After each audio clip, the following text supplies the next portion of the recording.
desperate measures. Now maybe I am a desperate man.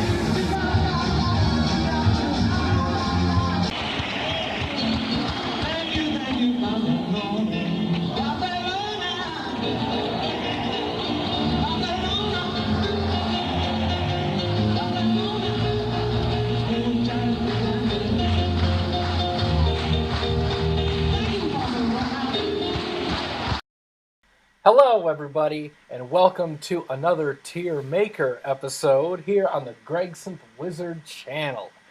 This is the 5th TierMaker episode, and after rolling the dice, spinning the wheel, and figuring out what to do next, we have come to the conclusion that discussing the 1986 European leg of the Ice on Fire tour is the proper course of action. So that's what we're going to discuss today. And there's going to be a very slight twist because usually we have just 4 of us on these TierMakers. But somebody begged, poked, prodded, and almost cried his way into the episode to be a guest. And I'm figuring, let's have a slight change of pace and let's have a 5th person on here for this episode. And we'll see how he can handle us and see if he holds his own, which I have no doubts that he'll be able to come up with some good stuff on the TierMaker. So I would like to introduce to you our special guest for the TierMaker. His name is Cayden Wilson. Oh, am I supposed to introduce myself? That's right. So that's right. So now what we're going to do is, since I introduced you and since you're the special guest, kind of want you to go first. Kind of talk a little bit about the tour leg, some of the shows, like a brief summarization. Okay, and, just like an overview of how I viewed the tour. All right, a little bit about yourself, just a little general. Okay, well, I'm basically the audio guy, so I remaster audio and all that stuff. So I'm sure that I'll have a different perspective than everyone else on here in regards to that, because I'm able to pick apart some of the things that are just noise or clicking and not so much actual part of the live sound. But anyways, overall, kind of listened to this week. I was a little behind on my listening, but I would say not a very bad leg. My perspective on things is more just the unpredictability of the leg. I think that's really where the weaknesses will come in, is not so much that there's a bad night or a good night, but more so just there's some nights that it's crazy stuff's going on. There's other nights that are really solid. And so I think what we're really going to be debating about today is not so much of the typical metrics that we're going to use in a TierMaker, but more so the actual consistency of the gigs and the actual mental soundness, if you will, of these gigs, because it's quite a roller coaster from what I've listened to. Yeah, absolutely. Roller coaster is definitely a term that will be thrown around.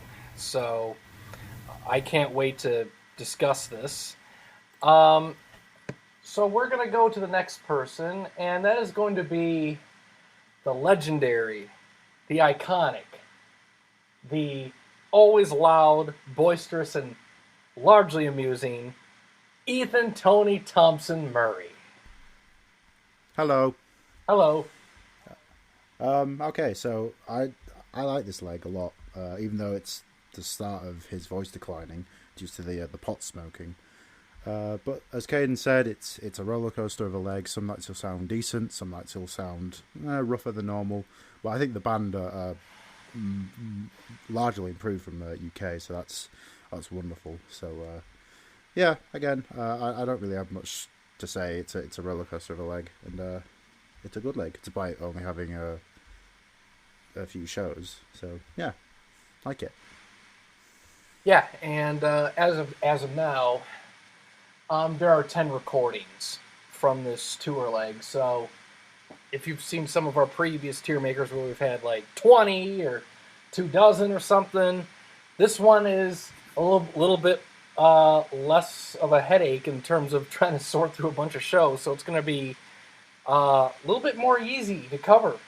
But we're still going to provide you with tons of information and discussions and hopefully just talk to you about all these shows and rank them and let our feelings be known. For me personally, the Euro '86 tour is a very fun leg. It was great to go back to the shows and do several re-listens to them because we've had a lot of bad copies of the shows going all the way back to about 2010, 2011. So to hear new versions of them after all these years it's so refreshing. I remember hearing Leal when it was incomplete, full of noise and digital whirlpool noise reduction qualities were all over it. It was just wasn't the most pleasant listen, but now virtually all of the shows we do have from this tour leg are very listenable and sometimes even borderline excellent. So great improvements have been made on the quality and sources. I do appreciate this tour leg for the musicianship. I agree with Ethan that as great as the band was on the UK leg of the tour, and there were some really stunning shows, namely Last Belfast and some of the Wembley gigs were top-notch for the musicianship. This leg takes things a step further, and you just see further improvements made. The band are even more gutsy. They go more all out on stuff, and there's not a bad night musically. So, and this band is one of Elton's best. So you will not be disappointed on the musical side of things. As for Elton, Euro '86, this is the start, the early warning signs of that bulletproof voice finally starting to show cracks in the armor. Because up until the start of this tour leg, Elton was pretty much unstoppable in the live environment. Starting from 1979 through to the UK tour of '85-'86, unless he was really sick or so impaired that his vocal prowess would be affected, he was very, very consistent live. Would normally sing songs with ease, on par or better than the record versions, and this can be attributed to the vocal lessons that he did with Tom Bell during the sessions he did in late '77. But yeah, this is the start of a slow decline that really becomes painful by the time you get to the North American leg. But as for these 2 months in Europe, where you have March and April gigs go consecutively, things are still relatively strong, although you can definitely notice that there's something not quite right, especially when you get into the April gigs, and we're going to be talking about all this stuff as we discuss the gigs. But yeah, this is the end of the bulletproof voice era. The first sections of shows outside of the Prime Live, although a lot of those elements are still here on some of the shows, but it's kind of the start of the decline. But most of it's still pretty good, so we'll definitely tell you about all the positives too, as well as the negatives. And this leads me to passing over the baton to TSS Killer. Thank you, Greg. Wonderful to be back here on the Euro '86 TierMaker. So, as everybody said so far, it's a very mixed. It's more like a really mixed bag in terms of Elton's voice, because there are certain gigs that, while he sounds the tone is like 100% fine, but then when you get later onto the tour, that's when the pot smoking causes the damage, and then it drops the voice to a baritonal state, which he would remain for the rest of his career, as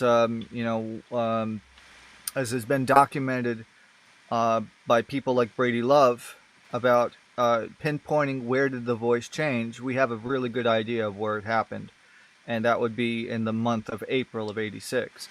So we're going to go through these shows, and we're going to go and really take a deep dive on what went wrong, and also on the musical side of things.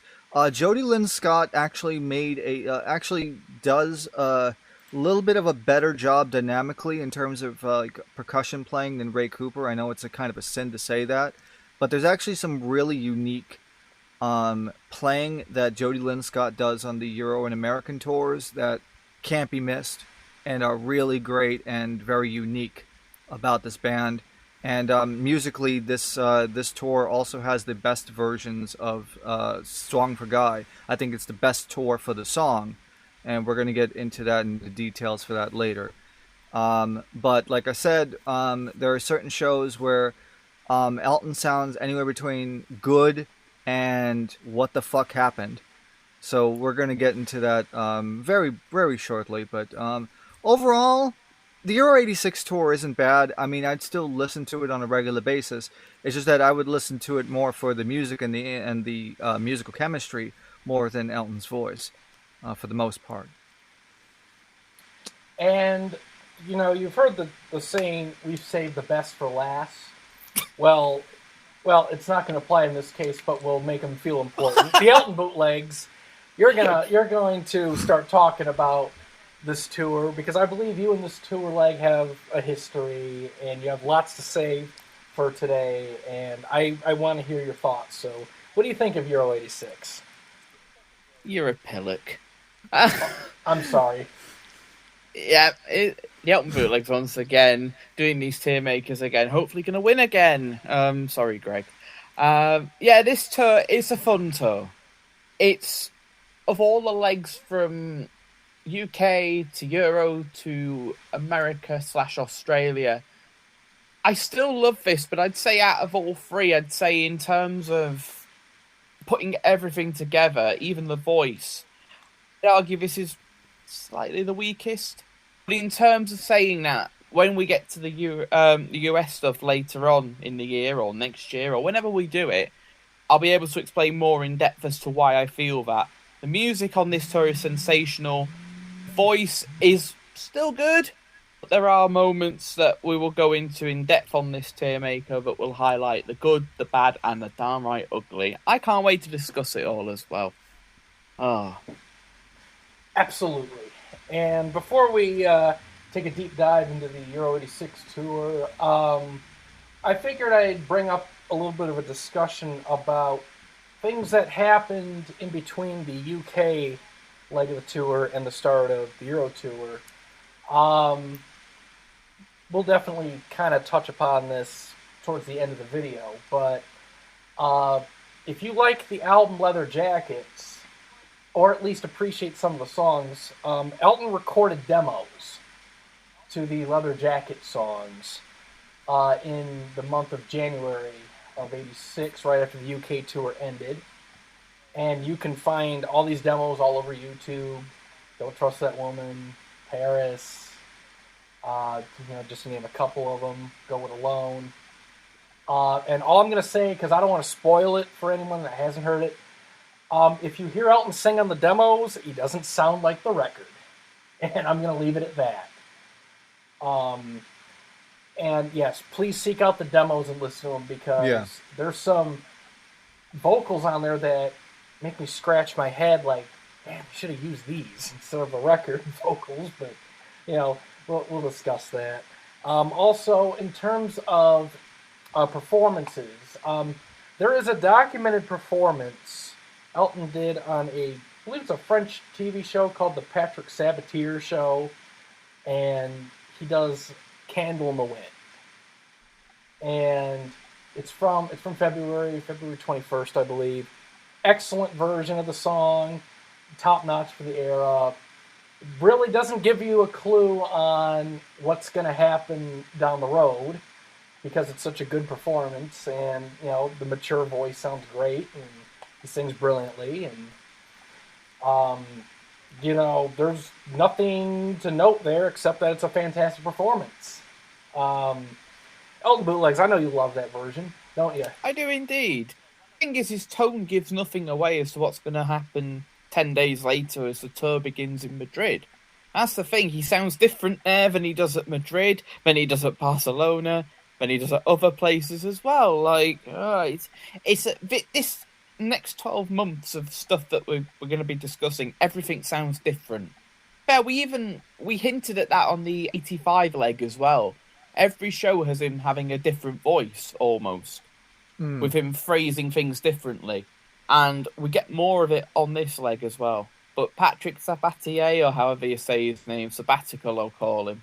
That's a great version of Candle. It's one of my favourite versions of Candle, actually. I love the ending as well. So yeah, because it's a little bit, because there's a little, because he kind of like lets off the gas a bit, but it sounds good. Yeah, that's essentially the prime live tone. That he sounds just like he did in the UK. Like there's nothing amiss whatsoever.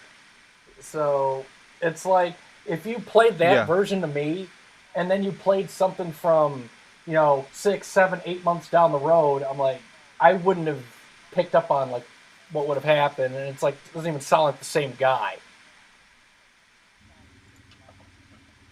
So right.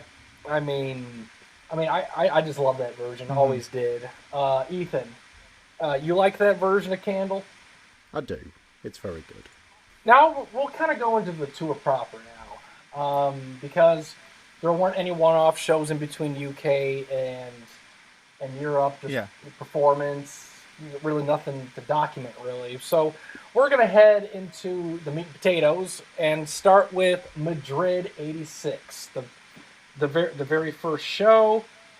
I remember when I first got this. This was I think about 2012-ish. 11, 12, something like that. And it was a real shock because up until that point, the things we got from '86 were way down the road where you had more conservative phrasing. The voice was starting to get shot.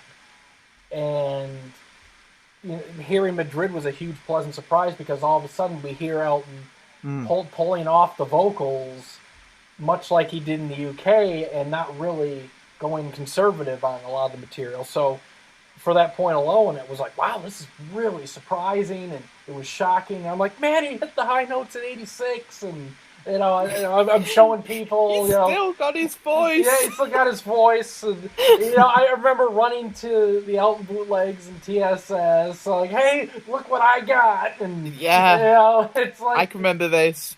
You were like, let's listen to One Horse Town. And he hit the notes, and we were like, what? It's like he still had it. But yeah, exactly. But for Madrid nowadays, on its own merit, it's a good show to start off the tour leg. Nothing bad, and holy shit, mute, and so for Madrid, it's a good start to the tour. When you listen to it, Elton's tone is pretty clear sounding, so he's not ravaged by anything, and he's not rough. Although he sings in a way that signals that he's not singing at full power. Like he's not just laying off the gas and singing light. Hesitant. But cautious. But there is a more cautious approach to the material. The range is still there. Most of the falsetto and high range is intact from the UK. So you don't get a whole lot of conservative phrasing, but you start to hear him start to drop bits on Philadelphia Freedom, which, this was the start of Philadelphia Freedom being played during this era, because it was played in '84, dropped for '85 UK, and then brought back to 86.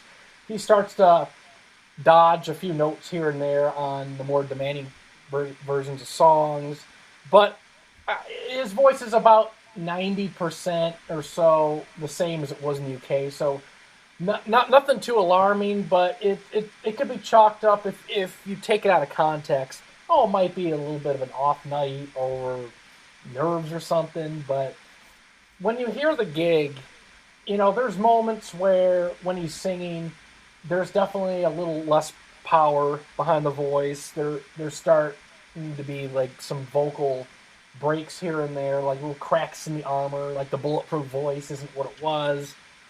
But he still sounds great tonally, like he's not shot or anything. And there's a lot of really good versions of songs. One Horse Town is the last version we have where all of the main melody is intact before he starts dropping it to conservative to this conservative style, which even that gets refined as the tour goes on.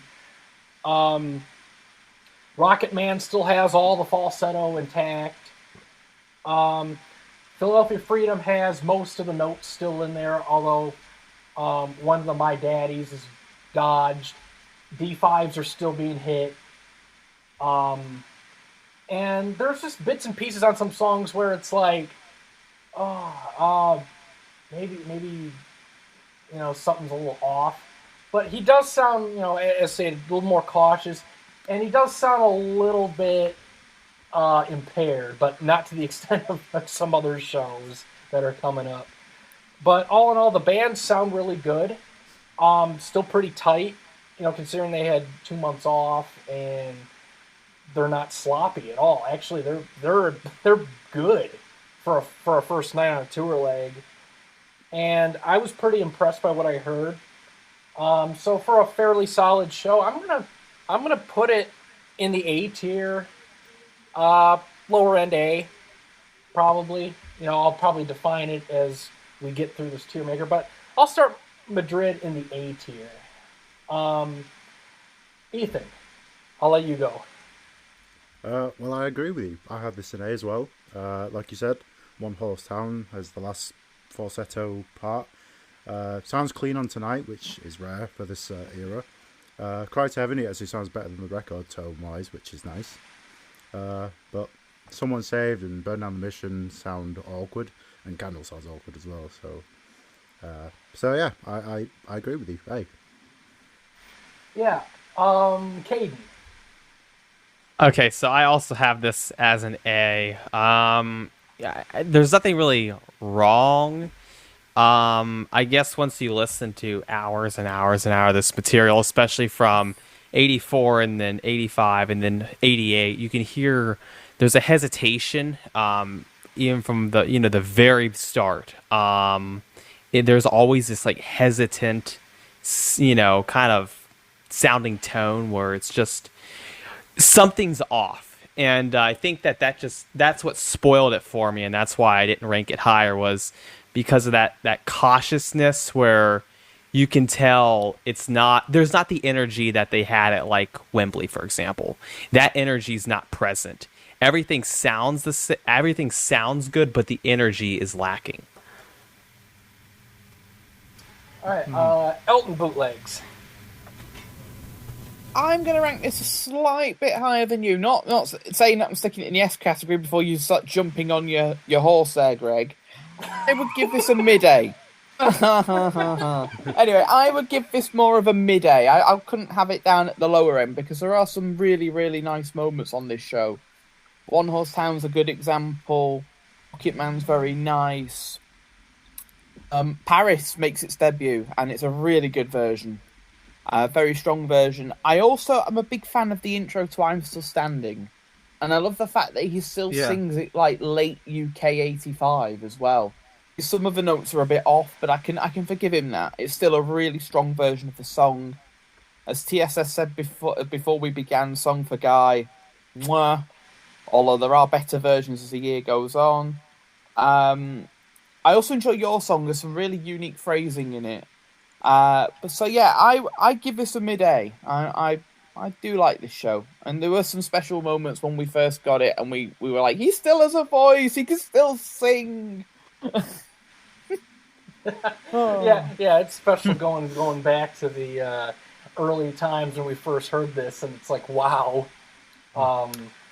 TSS, go ahead. All right, so let's get to Madrid. So originally, I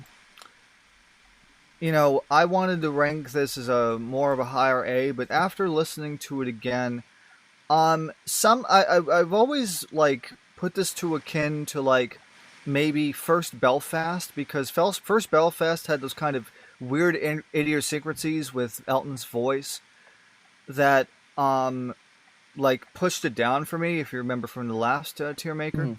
Sorry, the last TierMaker that we did for the 85-86. I'm going to put this in mid-A, because while, yes, I totally agree the fact that the voice is there, but some of the phrasing, like have said, like in like One Horse Town, Philadelphia Freedom is fine, especially the guy that likes to imitate a fucking crank motor starting, a motorcycle starting, the guy at the beginning of the fucking thing. That's fine. Song for Guy was great. Cry to Heaven, better than the record 5 times over. It's like, it's just great. I mean, overall, musically, it's great. Elton is still a bit like kind of wading in the water, a little bit cautious. But all the notes are still there. It hits the C5 and the C5s and Someone Saved, and sounds okay. But it's just that it's not the same vocal quality or vocal tone of the voice as we saw in the UK leg. And as you will see, this becomes progressively worse as the tour goes on. But for now, the voice is fine, and the musicianship already for the first part of the first gig of a tour is better than some other tours that we've discussed before. So yeah, mid-A for me. All right, we all agree it's an A. So, I mean that's a fairly harmonious sort of a debut, performance. So yeah, let's keep up the goodwill and. So, Cayden, since you're the special guest, I want you to have the honor of beginning the discussion about Barcelona. Oh, my favorite. Oh dear, where do we begin? I mean, I was warned about this one before I listened to it, so I guess I can't say I was like taken aback. It's still strong, and there is some energy present, but it's just inconsistent. There's a lot of those spots that I feel like, it's very overdriven in some spots, and obviously, as this leg progresses, the more the overdriving, the more we see, the range deteriorate, we see the tone deteriorate, we see overall, it starts to throw everyone off, and especially like, in the first couple songs of the gig, you could tell that, slowly that Bulletproof 86 band was getting, they were getting all jumbled up as the phrasing started getting changed, and they just had those moments that's, the time was getting thrown off because there were a lot of irregularities. It was an off night to say, at the best. It was really probably one of the most chaotic gigs on the tour. I ranked this one, actually, I gave it a B, even though, it's very comparable to Madrid in terms of tone and everything. The inconsistencies are just there's too many, and it's too obnoxious, if you will, to let that slide. Is something that, you have to mentally prepare yourself if you're going to listen to it, because it's like a roller coaster in the dark. You don't know what turn it's going to take in the next second.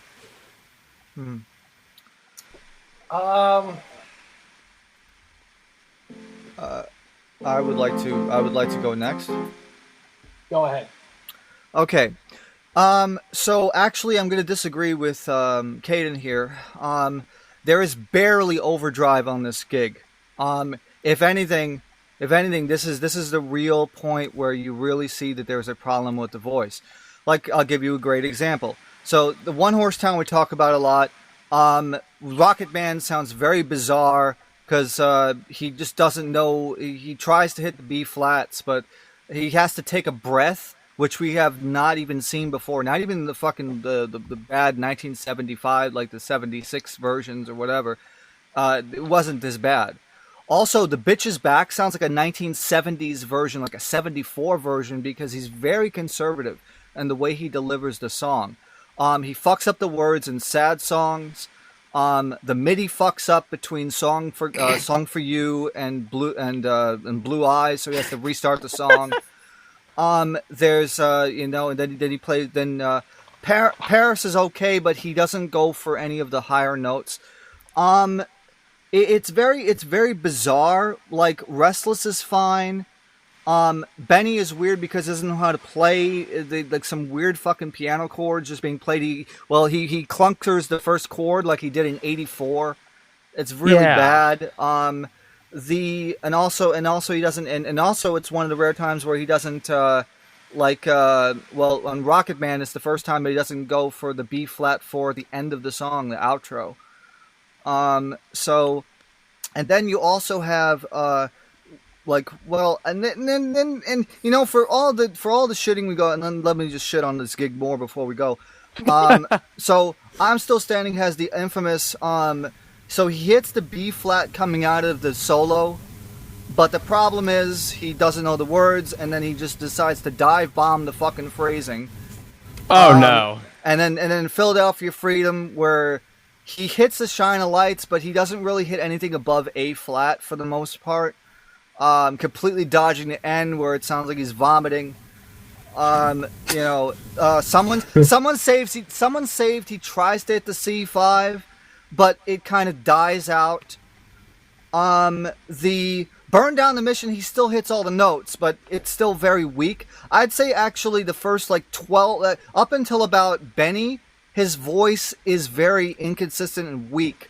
By the time after Benny, there is some strength back, because Cry to Heaven is actually really good. This Town is really good too. Like the songs that require his lower range, even Nikita. Yeah, that's what I was gonna say. His voice kind of returns, but it's still not the same. Can I Get a Witness is freaking weird too. Saturday, he has some dodging notes.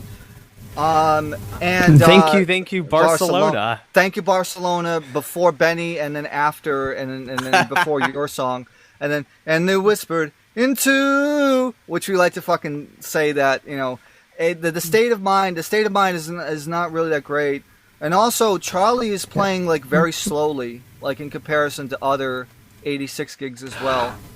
I wonder if that was intentional though. Yeah, to probably. slow it down. I think he was spooked. I think where a lot of it comes from, he was spooked, and I think, like I said, everyone was trying to play the timing was off. Everyone was thrown off. I don't think anyone had expected that, and I think that's why it sounds so disjointed.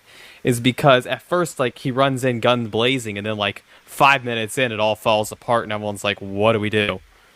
Well, it came out of nowhere, literally. Yeah, then like I said, you had the technical problems. I lost my MIDI. And then it's the only one. Because that was the most jerry-rigged setup they've ever had. Well, yeah, the JPX8, the 8X. Yeah, well, they put it on some clunky 70s prehistoric Go Branson kit, and they just rigged it under the key bed. It was a disaster from the start. Well, I mean that's what happens. That happens. Oh, that's what MIDI, they did. The MIDI. They switched it. No, they switched it on the UK. They had someone manually changing it all behind, and then on this one they used the PG or P300 programmer. I think it was a PG300 programmer, and they were trying to do it remotely, and that's where everything got all fumbled up. Good point. Mucho dinero. Because they keep having it the entire leg. They keep having issues with it. Yeah, and then actually that version of I'm Still Standing is the only one that doesn't have the synth underneath the intro to I'm Still Standing. That's why it sounds we know of. Yeah, that we know of course.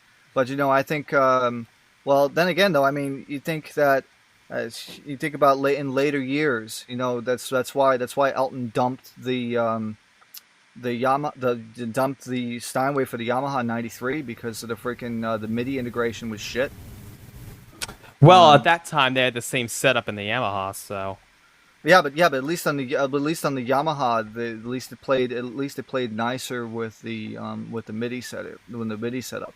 And also, I think one of the reasons why, and I know we're going off a tangent, the reason why he switched to Yamaha in the first place is because he wanted to cut through the band. That's why he complained about not doing the same thing with the Roland too.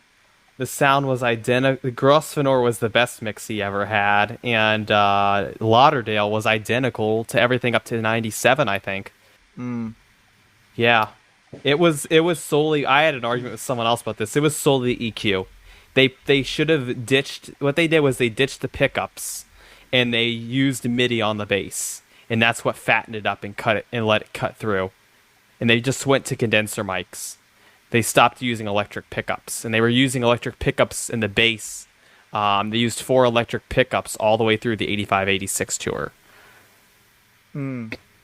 I know the entire setup on that rig. It was a solid setup, other than the MIDI, which they used the same MIDI strip again on Diana because the Disclavier technology wasn't out yet. Or it was just emerging, but it was only in form of the MIDI grands. Well, the two actually, I believe the one that he got from New Orleans was a disc clavier. So no, it was not. It was a traditional acoustic. Because at the time, the disc claviers were branded as the MIDI grand. Okay, cool. Thanks. Oh. Oh, sorry, I know too much. No, it's good. No, it's good. No, it's good. It's nice. It's nice to actually have a great knowledge. I've been researching this for a while, so I'm he's been researching it for 18 years. So yeah, wonderful. So TSS. Yeah, I know you love Barcelona, but please proceed. What would you like to rank it? I'm gonna rank it. I'm going to actually rank it a C. Ooh. In terms of the Euro '86, this is actually the worst gig. Oh, all right. Well, okay. All right. All right. So I'm going to jump in there, and we're going to discuss Blazed in Barcelona. But first, before I do anything, thank you, Barcelona. Yeah, I gotta do that. So, muchos gracias. Yeah, thank you, Barcelona. So that segment's over. Thank God. So now I still have to set that as my ringtone. You should. So I am going to. So for Barcelona, a lot of good points brought up. But I'm going to jump in there because, one, I agree that that it's the worst gig on the European tour out of everything we have. So, yeah, I think it is the worst due to a variety of issues that were brought up, and I'll bring up some more just to add to it. But I'm disagreeing with the ratings because... yes, I think it is a weak show. It is the weakest show, but I don't even think it's that good of a show either. I think it's mediocre, and this solely, falls upon Elton and his state of mind. So, what I'll do first is I'll drag it for the TierMaker. I'm going to drag Barcelona into the D tier, namely a high D. And I'm gonna explain why. Because first of all, Elton's state of mind is non-existent at this show. I disagree. And it's to the point where if you can't deliver the songs properly, and you can't phrase things right, and you're out of sync with the playing, out of sync with the band, and the dynamics are completely thrown around. It makes for a very jarring listen. You have really choppy phrasing in Tonight, which, oh boy, the story when I heard this gig for the first time. And actually, to admit it, it's my fault that this Barcelona thing got started. Because Elton Bootlegs and I, back in the day, when we started our collections, we would buy CDRs.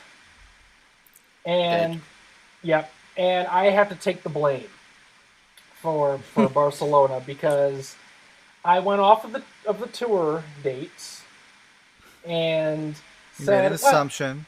I made an assumption. Oh, Barcelona's the third gig in. It's after a day off. He's gonna sound great. It's gonna be just as good as Madrid. And I'm like, prepping this, and then I make Elton Bootlegs buy it. And I'm off doing something, whatever. So then I go and read messages as I'm away from my house. And I'm reading stuff like, something's wrong with this show. And I'm like, what? Like, I didn't even get the context. So, and then Elton Bootlegs is like, when are you going to be home? And I'm like, well, I'm going to be home at this time. He's like, well, come on, listen to this. Something's wrong. So... okay, so I'm home, I eat dinner, go downstairs, fire up Skype. Yeah, I remember those days.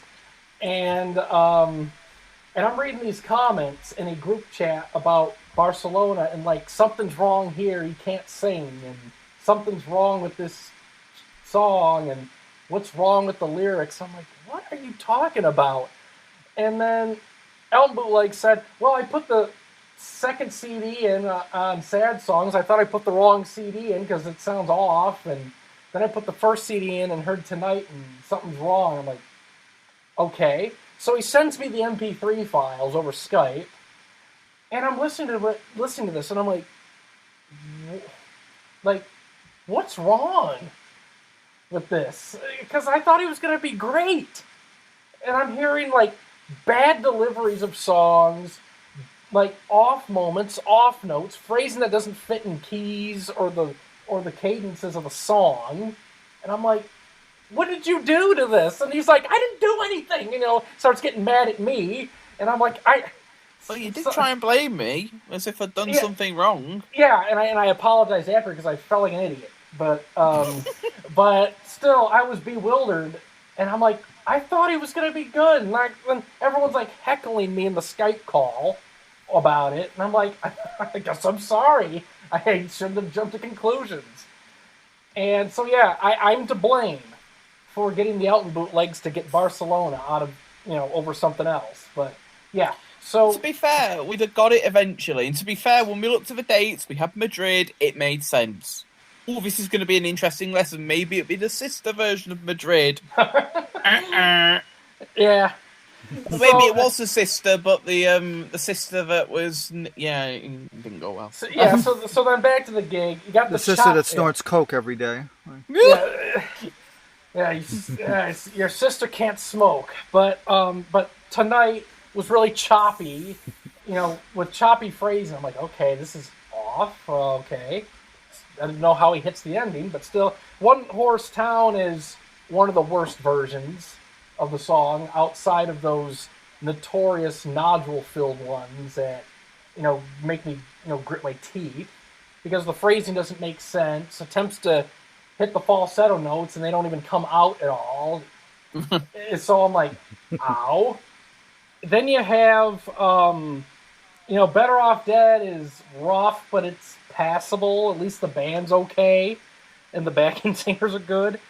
And then Rocket Man's got off falsetto. He like reverts back to trying to sing it like he did in the mid-70s, and it's just like there's breathing issues, there's intonation issues all over the place. Philadelphia Freedom, what the fuck kind of ending is that? That's all I'm gonna say. Yeah. Yes, I do. I'm like, come on, dude. Greg's a big fan of 420. That's for another discussion.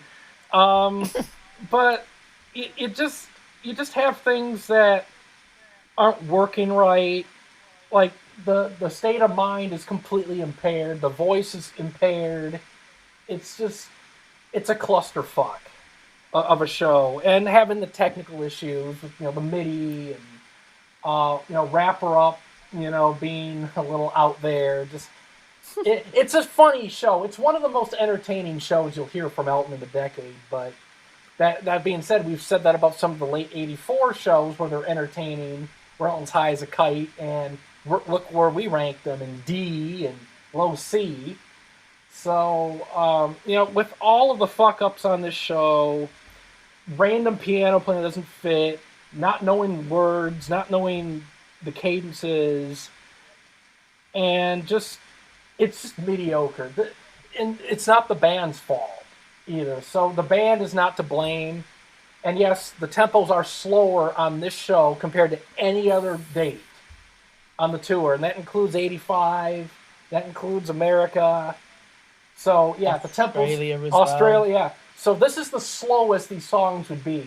And yes, I believe Charlie deliberately slowed the tempos down just so Elton had a little more space. But I remember from when we talked to Charlie years ago, Elton actually said, "However you go, I'll follow you," because he was nervous about getting the tempos right. And I think at that it point, helped him. and I think at that point, it was probably like during. I think it was probably either during like the Wembley shows or later that Charlie took over the tempos, because we could see the difference of tempos between like early in the Euro leg and then later on.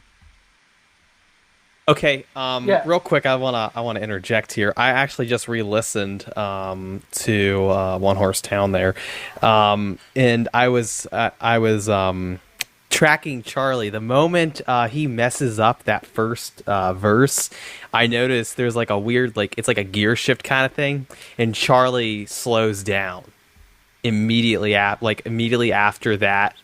Like a couple bars are played after that, Charlie slows down and everyone readjusts. And I noticed also that Davey speeds up. When he messes up, he speeds up. Everyone speeds up. Charlie's consistent, and then Charlie ends up pulling back like 3 or 4 bars after. Yeah, because Charlie's doing his job and trying to keep everybody in line. So well, he even I always thought, oh, it was the C5 where things fell apart. He was like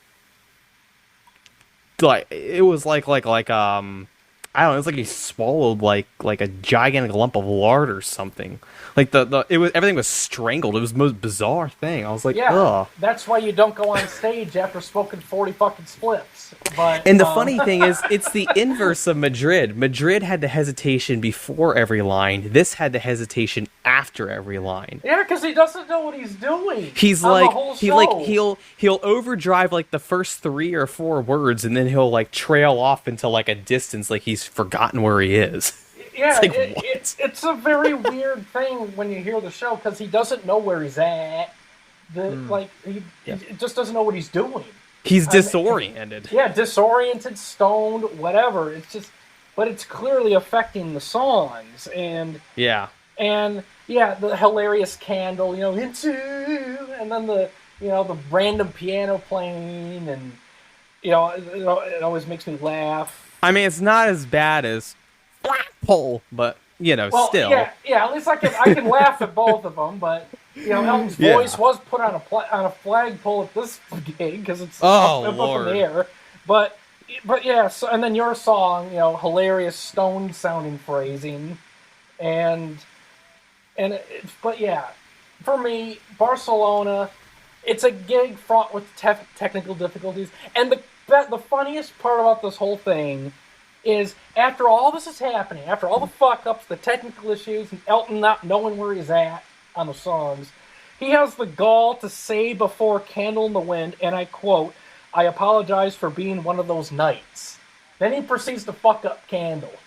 So yeah, Barcelona. It's an hilarious show. I love it for the wrong reasons, and it's always entertaining. But it's a mediocre show from the tour. Definitely the worst show from the leg, and the band is the saving grace. So I will put it in high D because I think it's mediocre and it's about as bad as some of those notoriously '84 shows where you have a disoriented Elton and sloppy band. So high D. Ethan. Well. Again, I agree with Greg. I think this is a high D show. If I was feeling generous, I would put this in the lowest of low C's. But I think with everyone's talking about it, it's a high D show. Elton's just off his chops at this show. Altered Mind. Tonight sounds very uneasy. One Horse Town is the infamous falsetto flubbing. Philadelphia Freedom, absolutely dreadful, especially the ending. Blue Eyes has the tech issues. Although Pictures Back has some great work from Fred and Davey, so that's a plus. And Cry to Heaven's probably the highlight of the night, I would imagine. Yeah. If Cry to Heaven's the highlight, then Standing has Elton losing his MIDI in the intro, which is funny. Yeah. I mean, what more could you say? There's another show down the road that can maybe come close to this, but for now, I think this is definitely the worst show on the leg. All right, Elton bootlegs. Greg, what? I don't believe this. We actually agree on something. You fucking kidding me? This is a high D show. And ummed and ahed about this, and then when I listened to it again, this is like Sheffield, but you went the wrong way. This time I listened to it again and went, do you know what? This is a high D. Oh dear, where to begin? I actually compared this, and you're going to hate me for this, but I actually thought back to another TierMaker we did at the end of 2021. Well, we did the US 84 TierMaker, and I thought of Second Worcester when I was thinking about this gig because there aren't many redeemable qualities. The band are great, like at Worcester 84, and there are one or two good songs, but unfortunately, they don't make the difference in saving the gig into the C category. Cry to Heaven, by the way, for me, I agree with Ethan, it is the highlight of the night, and it's a version that's just as good as Madrid, I felt, when I listened to it. I Lost My MIDI. It's a great moment. Into you, and also in Can I Get a Witness, this is one of the funniest moments of the gig. He finally reaches out to the audience or someone. He sings in the improv section, help me. It's like, no, it's too late, Elton. You have 2 hours. Far too late. Far too late to be saying that. You should have been singing that in Tonight. Tonight, help me. No. He was Internet Explorer, okay? He was finally catching up at that point. It was a 386 trying to run Windows 95. But anyway, I remember getting this CD back in 2011. I put the wrong one in first, and I heard Sad Songs, and I was like, this sounds a bit off. The phrasing's not there. So anyway, so I took the CD out, put the right one in, listened to Tonight, and went, strange version. He's hitting some of the notes. Then One Horse Town came on, and I was like, what the hell is this? Greg, you need to hear this. And he didn't believe me. Anyway, and then I went through the gig, and as I went through the main songs like Rocket Man, Philadelphia Freedom, Someone Saved, Benny, I was just like, what the hell's going on? Because there's just like nothing. Also as well, you have After Paris as well. Before the song, he apologises that he's written a song about France, and then it's thank you, Barcelona.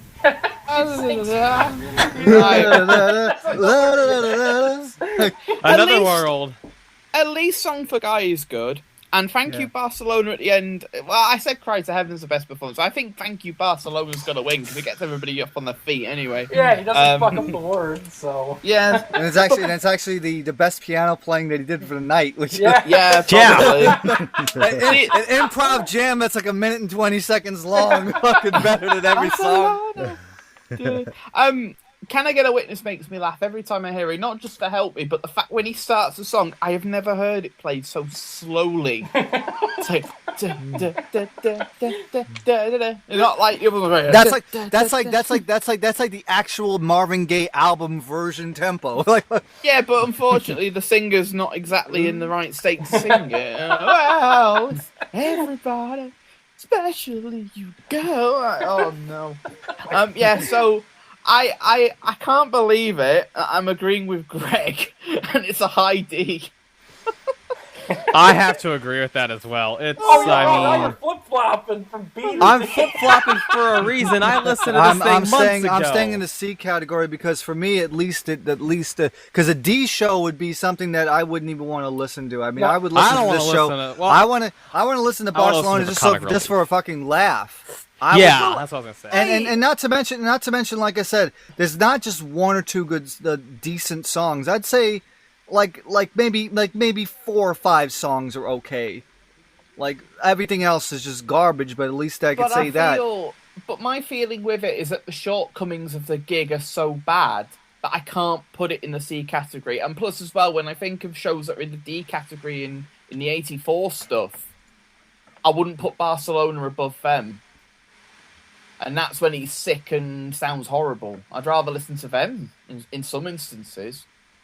I mean, I know the first MSG is infamous, but...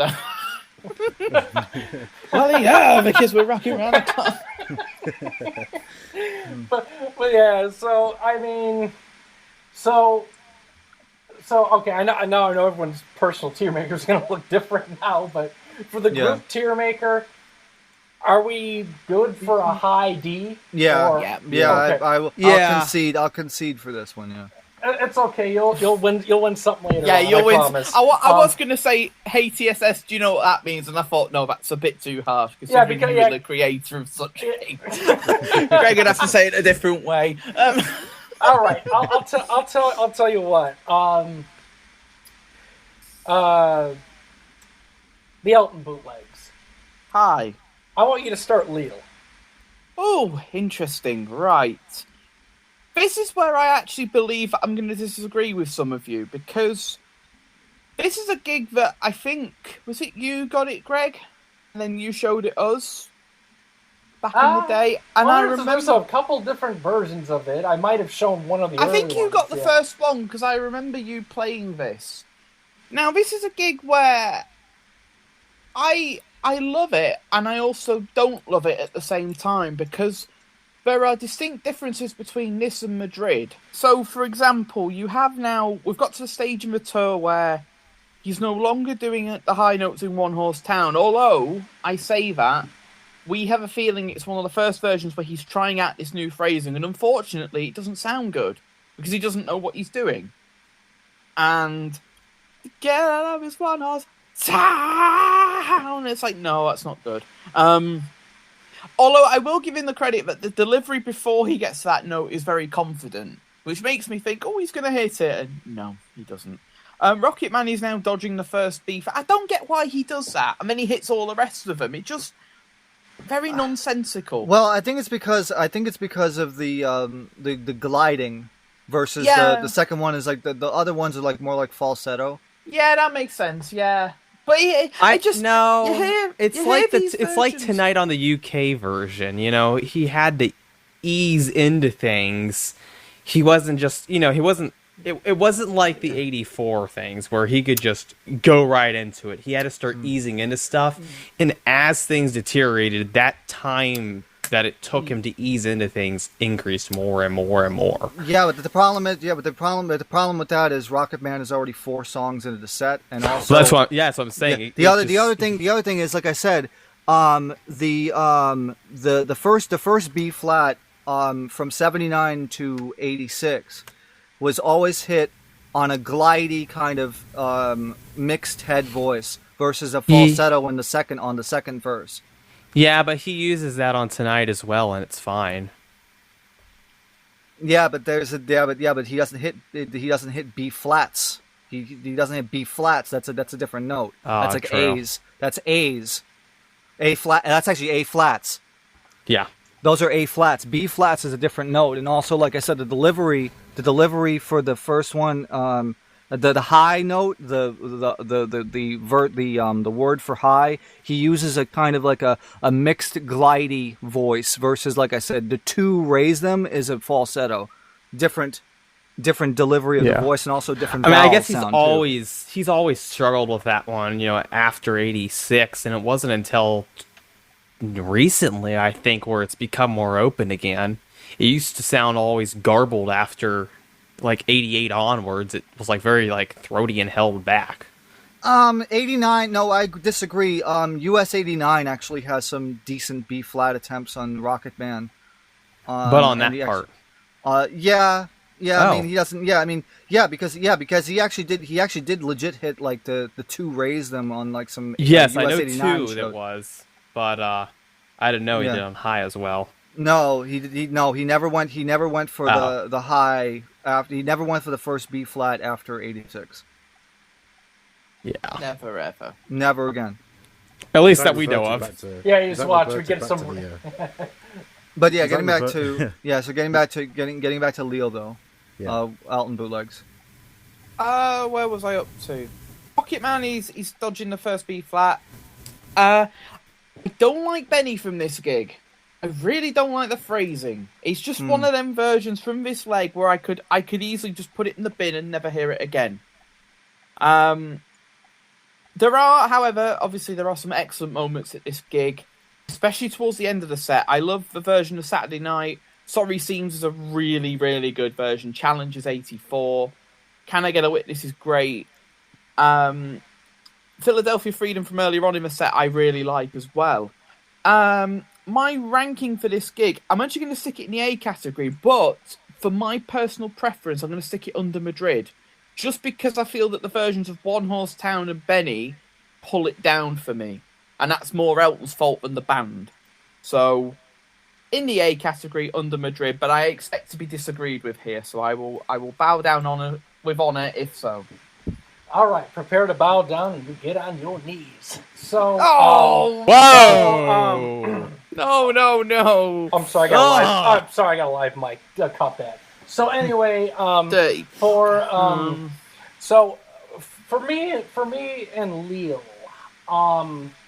yeah, we are going to have some dueling views here, but I'll start with the things that we will agree on. I do think it's in the A tier, but I actually think it's a high A show, like, on the upper tier of A. So I do think it's better than Madrid because while I do agree that there are some, somewhat lackluster versions of songs, like One Horse Town isn't the best conservative version. The phrasing is very...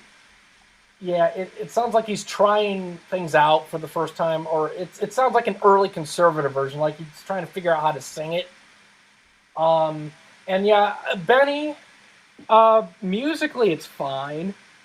Like I do love the guitar playing, and the music aspect is completely fine on it. But yeah, the vocally it's very just. It's just there. There's nothing special going on apart from the yelping at the end, which, then Elton says, "Oh, my voice." I'm like, well, don't do that, idiot. And then, but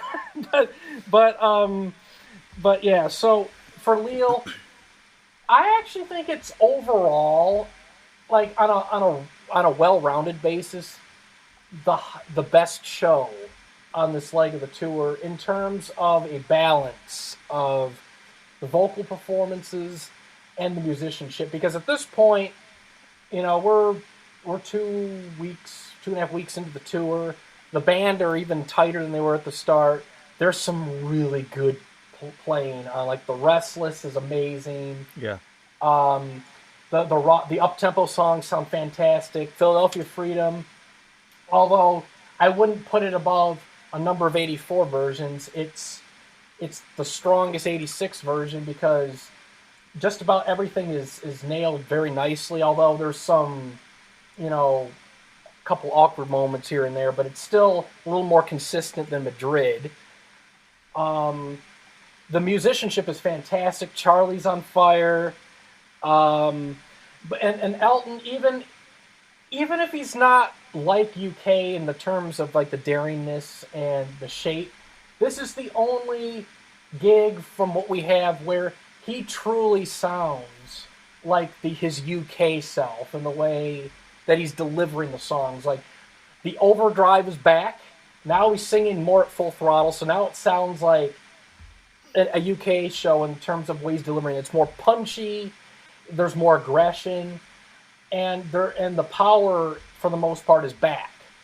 And there's still some hiccups here and there vocally, but he's still strong, and some of the stuff wouldn't sound out of place on UK, although, then you have your performances that make it clear that he's not in the UK. So I really love the show because it's very balanced. Now, that being said, there are the Benny and the One Horse Town are two of the weaker performances on the gig as a whole, which I do agree with, but I love the Paris performance, very strong. The Restless is one of the best versions of the song out there. And This Town is sung extremely well, very aggressively, and the band just get into it. I'm Still Standing is so awesome from the show. Elton is just into that performance, B-flat embellishments everywhere, not holding back. It's sung pretty much like a UK version, except with more embellishments in the introduction, and he's totally into it. Song for Guys got the amazing atmosphere, crowd singing along. Saturday Night's Alright for Fighting has him going for all the Diesel Train high Cs, which is something he doesn't normally do on this tour, because sometimes he's real conservative, other times he goes for one, drops the rest. Can I get a witness? I want to testify. Yes, you do. Love that. And then Sorry Seems on par with 84. Very, very good stuff. Personally, I love Leo. Is it a perfect show? Hell no. But it's the only show I would put up against the UK shows for a balanced overall show with the musicianship and the voice. So I personally think it's a high A. TSS Killer. I actually agree with Greg, but I don't think it. But for me, it's not my favorite show from this leg, but it is very good. The crowd also makes the show as well, because having a crowd that has on time clapping along, that sometimes makes the atmosphere and the performances that much better. Like for Restless and some of the other songs as well. Yeah, and I do agree with Elton Bootlegs here with some of the weirdness that has to do with One Horse Town and Benny. I could tell that definitely not comfortable with some of the conservative phrasing, which will be fixed by the time the next recording that we have comes along. But overall, as an overall show, I still love coming back to this show. And like I said, like Greg said, Restless arguably I think is the best version on this leg. But there are, and Now I'm Still Standing is fantastic, and like I said, Sorry Seems is just like the tone is still hasn't been impacted yet from the pot smoking, but you could tell that he was on his game this evening. The band was on fire, and someone saved a nice performance as well. So yeah, high A. It's going to go above Madrid here, and my second favorite show on this leg. Yeah, it makes me think too what the other shows would have been like from France and between Barcelona and Lille. Well, we have that one segment from Bray, I think. Toulouse, I think it's Toulouse. Toulouse. We do. Wait, where? It was a French video. Oh, that was the one where he's in the pajamas with Bitches Back. I think it was Bitches Back, right? Yeah, there's Bitches Back on there, and then you hear. He sounds rough. Yeah, and then I think there's segments of Tonight and like the intro to One Horse Town on a news report. Checking right now. Hold on, let me find it. But yeah, there's a segment of Bitches Back from one of the Toulouse shows, and wait a minute. I thought it was from. It's from Paris. I thought it was from Paris. It's definitely not from Paris. Here it is. I just sent it to everyone. Yeah, we know. Yeah, I've seen it. Apparently it's Paris, but as we all know, the audio is different. But yeah, it's one of those things where I would have loved to hear what was going on in between Barcelona and Lille, because we have a huge gap. Let's see. And we have a huge gap of shows, and was he conservative on One Horse Town? Starting after Barcelona, what did he go for? What did he stop doing? There's a lot of mystery there.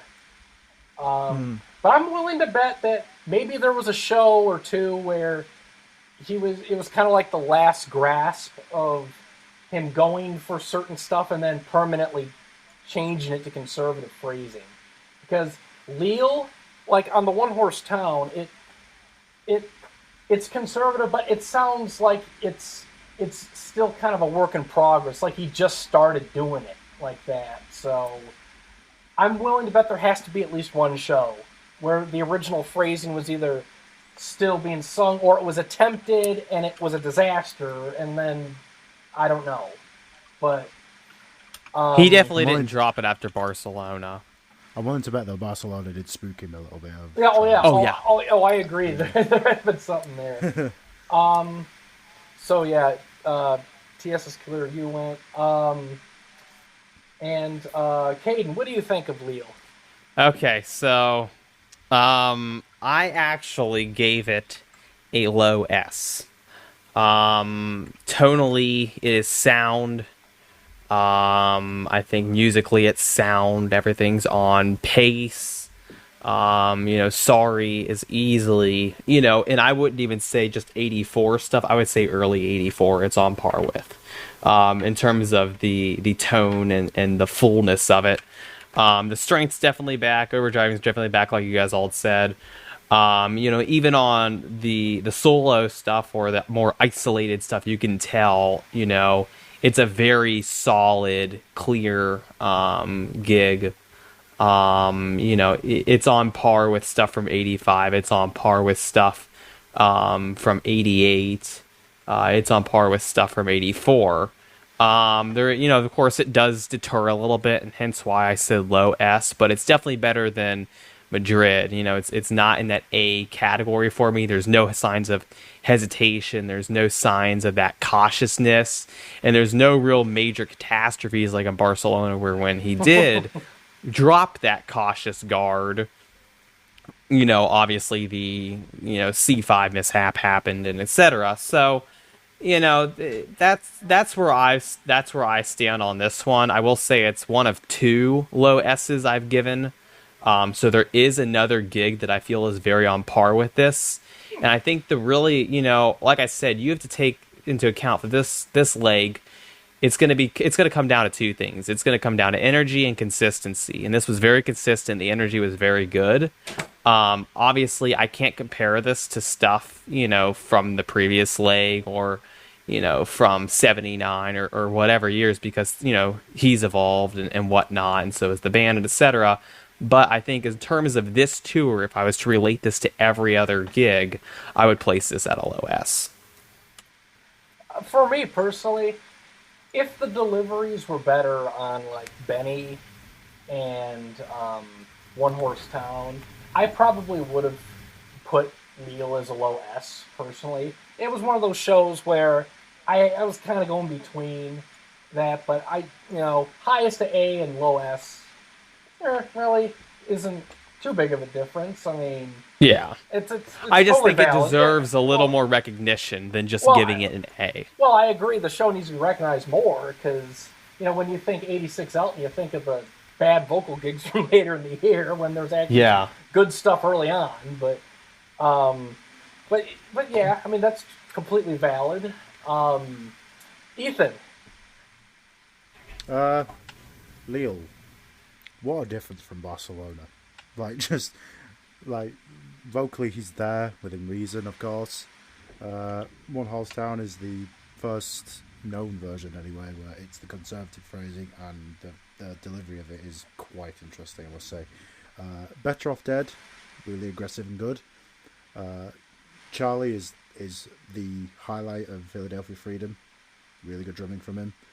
And While Someone Saved isn't perfect, it's miles ahead of Barcelona. Oh no. Right. Standing is possibly the best version of the leg.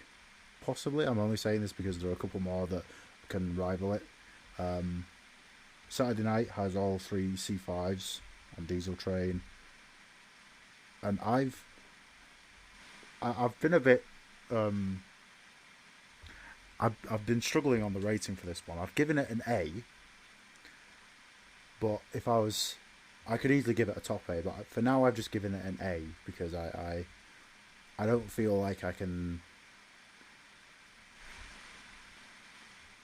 like, I don't know. It's just I've given it an A because I like the show, but I couldn't give it a top A.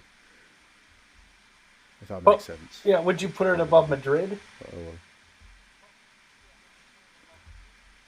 If we're debating on the placement Slightly. of Lille, yeah, you guys aren't going to like what I have coming. Yeah, okay. I could put it slightly Because I've got one later down the line that I've ranked quite high. Well, there's just- there's some gigs where I'm kind of torn between rankings, but I'd love to hear that. But Because I'm just like, if we're debating this much about Lee, I mean, Well, what believe I've it- got believe for it you or is going to not- shock you. Well, believe it or not, we've had someone that wanted to put an all-star gig in the A tier on a previous Well, tier as I maker, so- explained, Oh, it was oh, you, oh. wasn't it? yeah, well, as I explained, Good right job, to you, Greg. Thanks for calling him out. As I explained, Greg, to you afterwards, what had gone on and why I ended up saying that, it all made sense afterwards. Oh, But sure. It did. no. That's Hey. a pretty big leap. That's almost as bad as my Barcelona fumble. Yeah, I mean, Yeah, but the problem was I leave for 2 minutes and then shit becomes real. What? Oh, it did. Let the games begin. oh yes.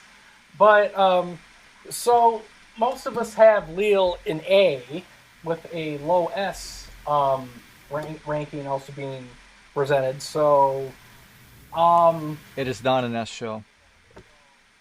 I kind of debated it. Like, I thought it had some qualities to it, but I just think Yeah. top A, for me, top A just seemed Because about right. because if we're going to put it in S, that means we have to compare it, and we would have to compare it with the other, like 85, 86 Yeah. in terms of like the, in terms of like the deliveries and stuff, and it's not quite there. It's just not quite there because, That's why it'd be a low X. S.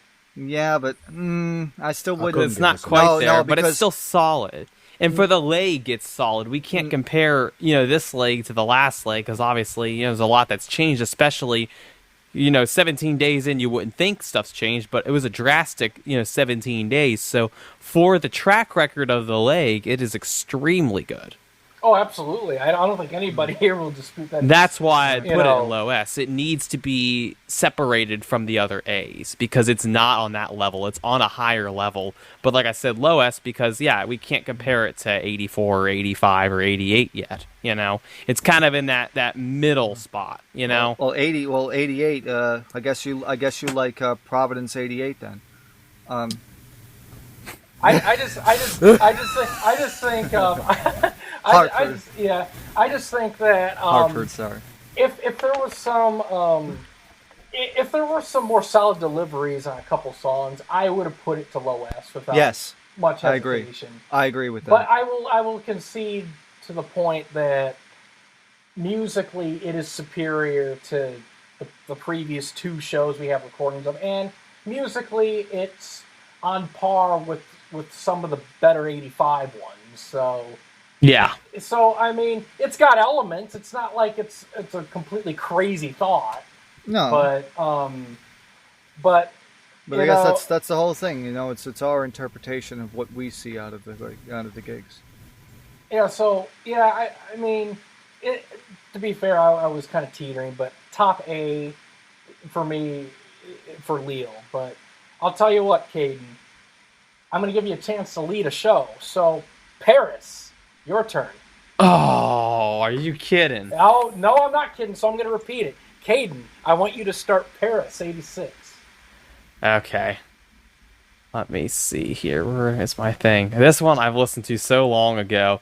So this one I led with a B. It wasn't. It didn't really stick out as anything spectacular to me, but it wasn't particularly strong.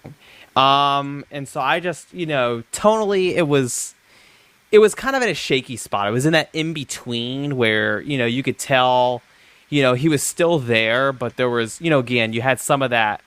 It just fell off, that hesitation, that, there's a little bit of uncertainty there. Musically, I mean, for me, it was fairly tight. So, I didn't really find fault there, but it wasn't like Lee, and it wasn't like Munich for me. It was kind of in that in between. But of course, it wasn't a Barcelona. There were no terrible, drastic. Obviously there were some moments where things definitely went awry, but it wasn't something there I was like, taken aback. Maybe because I was immune to the chaos after listening to the disaster that is Barcelona. But I felt like this one should have been more buried. If I had to tell people, who had never listened to this leg for the first time, what to listen to, I wouldn't probably lead with this card. This is the one I'd keep to the back pocket, not because it's a good card, but because it really wouldn't do anything, to, win the game. So, that's kind of my thoughts on it. It's a mediocre gig, there's nothing really great to listen to unless you want some chaos and some more kind of just med deliveries. So you would put it as, I think you said B? B, yes. I would say probably a mid to low B. It's nothing spectacular. Well, I mean, I gotta disagree with you because I think the show is quite a bit better than that. I think that while I do agree that, it's not up to the standard of Lidl, I agree with you there. I do think there are some things that were better here than on Lidl, for example, like a couple loose ends were tightened.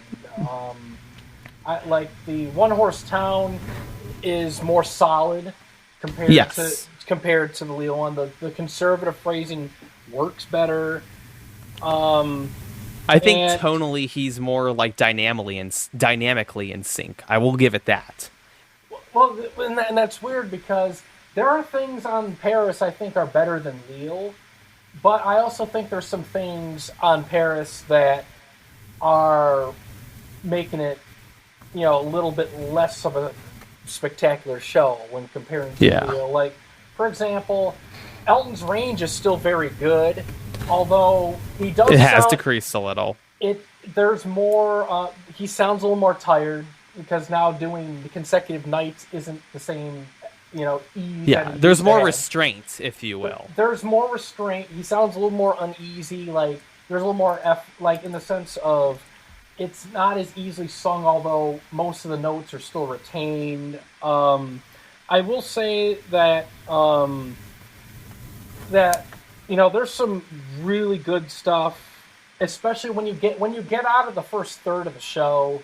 Yeah. After someone's saved, Elton gets into the show a lot more and starts kind of, taking off the chains a little bit and a little bit more confident with the delivery. Like, I think The Bitch Is Back is, quite a fun version with energy, even though it's got some, random lyric goofs. The unpredictability. Yeah, and then Paris is performed very well in Paris. And gee, I wonder why. Yeah, and I mean, there's some really good stuff. Like the band sound great. I mean, there's a couple blahs with the horns on a couple songs, but for the most part, they're intact. The thing about this show, which makes it unique, is unfortunately or fortunately, depending on how you phrase it, Elton has to get off the stage after Benny and the Jets because he has to take an emergency bathroom break. So and this was the incident that he would reference in later interviews as well. Yeah. Yep, so that's right. So then what happens is the band then breaks. They're staying on stage without their leader. They break into these impromptu versions of Honky Tonk Woman and Johnny Be Good, where Alan Carvel's singing the lead vocals, and I was like, I'm hearing this, and I'm like, wow, this is unique. I mean, I'm so glad we got this on tape. Yeah. I'm glad we got a good version of Johnny Be Good. The energy was there still. There was some energy that was still there. I would say a high. I'll revise my statement. I'll say a high B. It has been a while since I've listened to this one, but I will say, I don't think it's quite at the A mark. But I have to agree. It is still solid, especially in comparison to some of the other gigs. It is fairly consistent. There definitely are some anomalies like the random bathroom break and, there's some botched just phrasing and whatnot. But overall, it's solid. Like I said, it's mediocre to me. There's nothing that really sticks out as like, wow, I'm mind blown. Well, I mean, I would say it's one of those things where I think as a whole, it's good, very good even in a lot of spots. And the energy is definitely there. It's just there is if you're looking for like wow moments, like you would hear on like Lille, I can see why someone may not rank Paris as high. There's no peaks. There's no high points. It's just it's tight. It's a kind of like a jack of all trades show in some aspects where it's good, solid, even very good in some spots, but nothing like, oh wow, go to this. But I still think there's enough things going on where it's definitely worth a listen. this is to date the last performance we have of Wrap Her Up, and it's it's quite a good version. And Sorry Seems has excellent vocals, but the words are a little fumbled a bit. But then again, though, look at Sheffield, right? Got a few bum words, but that still was ranked pretty high. Yeah. So, but don't bring that, please. But basically, I think the show. Well, Cayden makes a lot of great points, and I do agree with a lot of the general. Yeah. And I'll add this too. Tonally, if you listen to, I went back and I listened to that soundboard clip from the television broadcast. Tonally, it has that Monte Carlo softness to it. It's still there. But do we know that's actually matched the audio for Paris, though? No, it doesn't. Doesn't match the audio. Not this. No. I'm sorry. Let me say this for the time period. There's no anomalies. There's a difference though, because the Toulouse was on the 7th. This was on the 22nd, 5th show in a row. Difference. There's a huge difference here. 5 shows in a row. There's a humongous difference. Yes, but what I'm saying is there's no unexpected huskiness. It's not where it's like a Rotterdam can tell. It was not permanent. There was no permanent damage at this time. Because what we're seeing here is, yes, there are changes in the delivery style, and the vowels are different. Yes, he's starting to sound a little more fatigued, and he's starting closed off. He started held back. There's some subtle changes in that regard, but the clarity of the tone is still pretty much like what it is. The same, it was. Right. So you can sort of kind of call it a slight transitional sort of phase. But then again, he's performing all these nights in a row. It's probably just the vocal stamina finally saying, "Hey, you're not like what you were earlier in the decade. You just fatigue quicker," which it's completely understandable. But for me, Paris, that's a tough one for me. I think I would actually rank it on the A tier, but it'll be below Madrid and a very low A. Like if it wasn't it's a really low A personally for me. TSS Killer, go ahead. I agree with Greg here. I think I would rank it the lowest of A's because it's one of the more unique shows because of the fact that Elton had to use the bathroom and stuff, and to have like two extra songs that we didn't bargain for. I'm all in for that. The tiredness is actually akin to some of like the September '84 stuff, like freaking Alpine Valley, where you start to hear like the vocal cuts, the kind of like when the kind of vocal breaks and stuff like that. But he still has the tone is still intact. So while the performances aren't as spirited as Lille, I still think it's better than some of the shows in about a week and a half, about maybe a week later, because at least he's a little, even though he sounds tired, at least he knows what he's doing, as opposed to the following week where there's some really questionable things.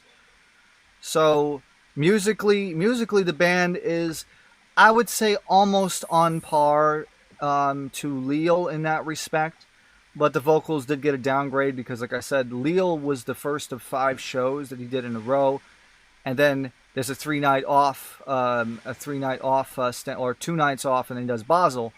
But considering that this is the 5th show with his voice in an impaired state, he actually did a pretty decent job. So I'm giving this the lowest of A's. Ethan, is this B or A? Where would you put this? I wouldn't give this an A, personally. I give it a very high B. A very high B. What? No, continue. Okay. Tonight is mostly okay. Rocketman has most of the falsetto in there. Burn Down the Mission has moments that are a bit of a struggle. Restless has some horn moments that are a bit botched. Finally got a good version of Johnny Be Good. It's better than the Countdown one anyway. That's not hard. Cry to Heaven has some lyric clubs in it. Candle has weird phrasing. And the ending belt isn't the nicest he's ever done. Benny has mumbling in the second verse. I don't know what that's all about. So yeah, I'd give this a high B. I couldn't give it an A. Oh, I would agree with the high B. I think high B is appropriate. Oh no! Oh no! No, I'm just saying. I Holy agree shit. with him though. Holy shit! It comes down to me. All comes down to Elton Bootlegs. Right, I'm actually going to tell you I'm in a bit of a conundrum here. Because I'm teetering between a low A and a high B. And I actually mean that as well. I'm genuinely teetering because But there it's are factors. understandable. It's one of those, it's good, but it's not crazy good, you know? So, I'm not going to give my ranking yet. I'm going to explain my thoughts and then I will give a ranking. Okay. So, the first third of this gig has moments where I'm not really fond of Elton's voice. Like, his voice will cut out randomly, random notes, and his voice is not as strong as it is at Lille. However, after say, like, the medley, his voice becomes stronger. Like, from Paris onwards, and especially as you get towards the end of the set, and it's a shame that the source changes for the encores, because I find that his voice he gets better as it goes on, but actually, especially after the bathroom break, actually, I wonder if he had something. No, well, he definitely did have something. Where I think he needed a change of clothes for starters. Maybe the outfit change gave him a sense of revitalization. Maybe some numbing, possibly. Maybe. Something that wouldn't make you realize the situation afoot. Okay, continue. But yeah, as the gig goes on, it gets better, and the band are very even in the early spot where Elton isn't quite as succinct as he is on other versions of songs. The band are still there. One Horse Town, by the way, is very good. I will admit that. It's one of the best amended phrasing versions. And there's a part in it where David Payton's bass just highlights the mix. Oh, it's beautiful. Low A or high B? Which way to go? Do a 50-50. Well, it is 50-50. I am going to stay honest to my actual TierMaker, and I'm going to give it the highest of Bs. Fuck! Yay! Hell yeah! Because on my TierMaker, it is there as a high B. TSS, we gotta try harder! That's all right. It's honestly, it's one of them where one day I could probably say low A, and another day I'll say high B. But if I'm going to be honest with myself, it's a high B show. Oh, and to be fair, I actually thought before we even got into the process of doing this, I thought this was going to be a gig that I'd be defending a lot more. And it actually turned out not. When I heard that first third of the gig with the vocal instability, I was like, oh dear, this isn't as good as I remember it. But then as the show goes on, it gets better. So I do love the fact that this is the longest show we have. And this version of Wrap Her Up, by the way, at this gig is the best Euro version. He sounds... Yeah. You could compare it to a UK version. It'd be up there with the weaker ones there, like the second Manchester and the first Manchester. So, yeah, I'll give it a high B. Sorry, Greg. I thought we turned over a new leaf earlier. Don't worry. It's one of these things where... I knew this was because I knew that this leg would have a very mixed a mixed opinion, and that's exactly what makes this great. So fuck. Okay. It's okay. It's okay. I need a massage. Okay. So what I did was I on my back. Okay. So we're gonna move. I moved it to B because I had it in A, but of course this is going on YouTube and I can't edit it and keep it in A, so it's moved to B. He's going to be editing me saying like low A and high B and just taking the accent. Well, there goes my So when plan. Ethan cheers, it's like, hang on a minute, he's disagreed with you. It's like, well, I'll tell you what. Elton Bootlegs. Start Basil. Basil! Or Basel. It's Elton's 39th birthday, which represents a very good atmosphere in the auditorium anyway.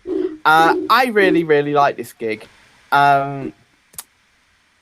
Fortunately, it's incomplete, so this is one of those where we're going to have to stick an asterisk on it. But the weird thing is, we actually missed songs in the set before the encores. We actually missed both the songs from Captain Fantastic and the Brown Dirt Cowboy, which made me wonder if the taper didn't like that album. But overall, this is a really nice gig. It's better than Paris. I love his voice after a couple of nights off as well. One Horse Town sounds good. Philadelphia Freedom sounds strong. Paris is really, really nice. Cry to Heaven's great. I love that version. He has a B4 and the band playing Happy Birthday, which I think is great. I'm still standing despite one of the A flats. He overshoots it. I love the fact that he's so gutsy on it, and it's the last. Isn't it the last version we have where he hits the B flat after the guitar solo? Yes. It's really, really good. It's a shame we don't have the rest of the gig, because I'd love to have seen what he would have done after Song for Guy, because he might have done Wrapper Up at this gig, or he may have done other songs as well. So, with the effort that he puts in, I'm going to stick this... This has got an asterisk. I'm going to stick it just below Madrid. But if we had more songs, I have a feeling I'd be putting it above Madrid. It's a medium A gig, going just under Madrid. All right. Ethan, go ahead. Okay, so Burn Down the Mission on the show is it's okay, but the energy is fantastic. Restless is another really aggressive one. Cry to Heaven, like Elton Bootlegs said, Cry to Heaven is fantastic. Piano is his piano playing on this one is better than normal, I should say. But unfortunately, Nikita has him missing the G2 and sounding really, really rough with the outro. So, but again, I'm willing to ignore that due to the atmosphere and his birthday and stuff like that. I'd give it. I'd give it an A, but I'd put it on bar with Madrid. Cayden, you're up. Well. Okay, so I'm placing this one above Madrid. But I am going to have to say that... Well, let me pull my rankings up here. I keep forgetting when I rank things. I'm going to have to say that, this is probably the highest A I've given. I think it's a very, solid is how I would describe it. It's solid. Like I said, much like, Paris, there's nothing that really sticks out to me as this is crazy. But I have to really appreciate, the consistency, the tone, the overall tightness of the band. I mean, that's nothing new to this tour, but obviously, it just keeps getting better as every night progresses. It is a shame we don't have more of the set, but the parts we do, especially with it being, kind of a special gig in terms of the date, I think that it's got a very good environment, very good energy to it. Obviously, like I said, consistency and energy are really what I'm looking for here, and this is definitely better than, B material. And it's definitely better than Madrid. It doesn't have the hesitation in Madrid. Yes, Madrid's got some highlights per se, but, as we've discussed, on following, tours and whatnot, is that really all that matters? And you have to look at the overall energy and atmosphere. And this has great energy and atmosphere. There's really good captivation of the crowd. It sounds like it was a fun night. So I have to give this one a mid to high A. All right. TSS Killer. Okay, so this one is going to go in just below Madrid for me. One of the biggest offenders is that Nikita, like that. Considering that he's actually, he hits the G2 better on nodule gigs. That's a problem. Um, that's one of the biggest offenders for me. But otherwise, the rest of the show is fine. This is also the last recording that we have where Elton still has his original tone, because as we go on the next week or so, things will start to change, and things will start to get weird. But the atmosphere is fantastic for his birthday. Like I said, the sting of "Happy Birthday" at the end of Benny is awesome. I just love that. And overall, it's just another great gig. And if there were, and as Elton Bootleg said as well, if there were more songs on this gig, then I would put it higher than Madrid. But I would the real factor here would be is how would it be sung like something like Someone Saved? Because if he holds out like the C5 or whatever at just before the outro, then it could have probably pushed it above Madrid. But for me, it stays below Madrid. But it still is a very, very good show, and I still highly recommend it. Restless is the second best version on the tour. Ooh. Well, as I said with me, mine's an asterisk just because of it being incomplete. I forgot to say during my bit as well, Cry to Heaven is dedicated to Tony, who came all the way from England. And we all know Tony, but most of us in this chat will know who that Tony is. Yes. Because when we bought this gig, I remember messaging about it, and I said, oh, there's a mention of Tony from England, and he said, yeah, that's me. And I was like, wait, what? Oh my God, I didn't even know that. Wait, was what? him. What? Tony Marshall went to Basel '86. He was only 12 years old at the time. He was I don't know how old he was. Actually, I say 12, but I remember him saying he was a young boy at the time. And when Elton said this is for Tony, who's come all the way from England, he was like, "What?" It was a surprise. You know what? Actually, whilst we're doing this TierMaker, I'll try and dig the email because I've still got all my old emails. So who is this guy then? Tony Marshall. Elton, he's a big fan, Super fan. He collected Elton shows on CDRs, and we started our collections by getting in contact with him, and we started getting the shows, starting our collections up by getting shows from him.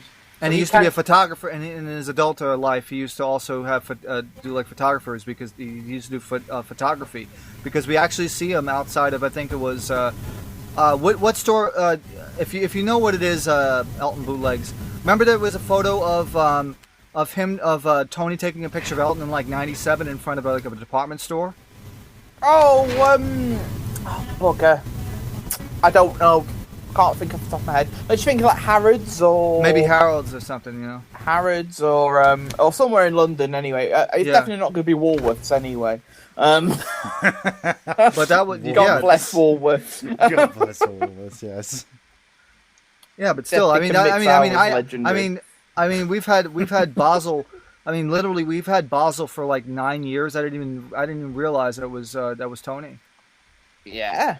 Wow, well, he was there. Yeah, well, he was there. Obviously, I'm gonna try and find this email. The only problem is if you type in Basel, it gives everything because obviously when he sends his documents, it will have been in there. So every time I type it in, every bloody email's there. Mm-hmm. But yeah, TSS, you'd rank it a low A under Madrid, yes. Okay. For me, this one, I'm going to go the route of the Elton Bootlegs, and I would put an asterisk by this one because it's subject to change. If we get another copy that has the missing songs or another source, but as far as I'm aware of, the source we do have, because I remember a long time ago, it was on a very old upload of Basel, where actually the taper was on the comments, and he said that he left the show after I'm Still Standing, thinking it was the end of the show because of the encore. So, now with the missing songs like Better Off Dead and Someone Saved, anyone's guess. could not like the songs, maybe different tape, I don't know. But for me and Basel, it's a very good show. I'm going to stick it in the A tier under Madrid, personally, with an asterisk. So essentially, I agree with TSS Killer. The reason I'm putting it there is there's a lot of great elements on the show. There's a high level of energy. The atmosphere is fantastic, and Elton is, in great spirits. 39th birthday. His voice is in really good shape, considering the time frame and the gigs around it. And he doesn't sound quite as fatigued as Paris. That being said, there are moments where, there's still a little bit of a tiredness to the approach, although the tone is stronger. But he still ramps up the overdrive on songs like he would do at Lille, but it sounds a lot more forced. And there are some moments on songs where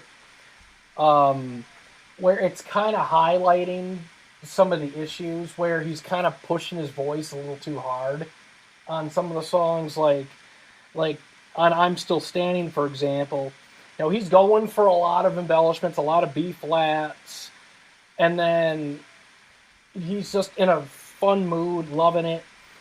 But after all that over singing he's doing, and then you start to hear it in the outro where the tone starts to sound more tired, and it's starting to sound more of a struggle to keep an evenness to the tone. So I don't know if it's one of these cases where if we had encores where he would sound, really, really exhausted vocally, or something.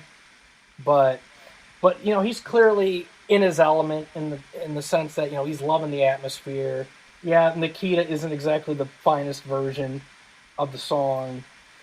Cry to Heaven, in contrast, is excellent. Benny and the Jets is one of the better versions from the tour leg vocally, because he's actually going for notes. And yeah, Restless is another elite. And just kind of going through what we have here, very solid, mostly strong vocals with a couple of speed bumps here and there, but it's nothing too horrible. And yeah, it does make me want to find out if there's another source out there that has the complete show.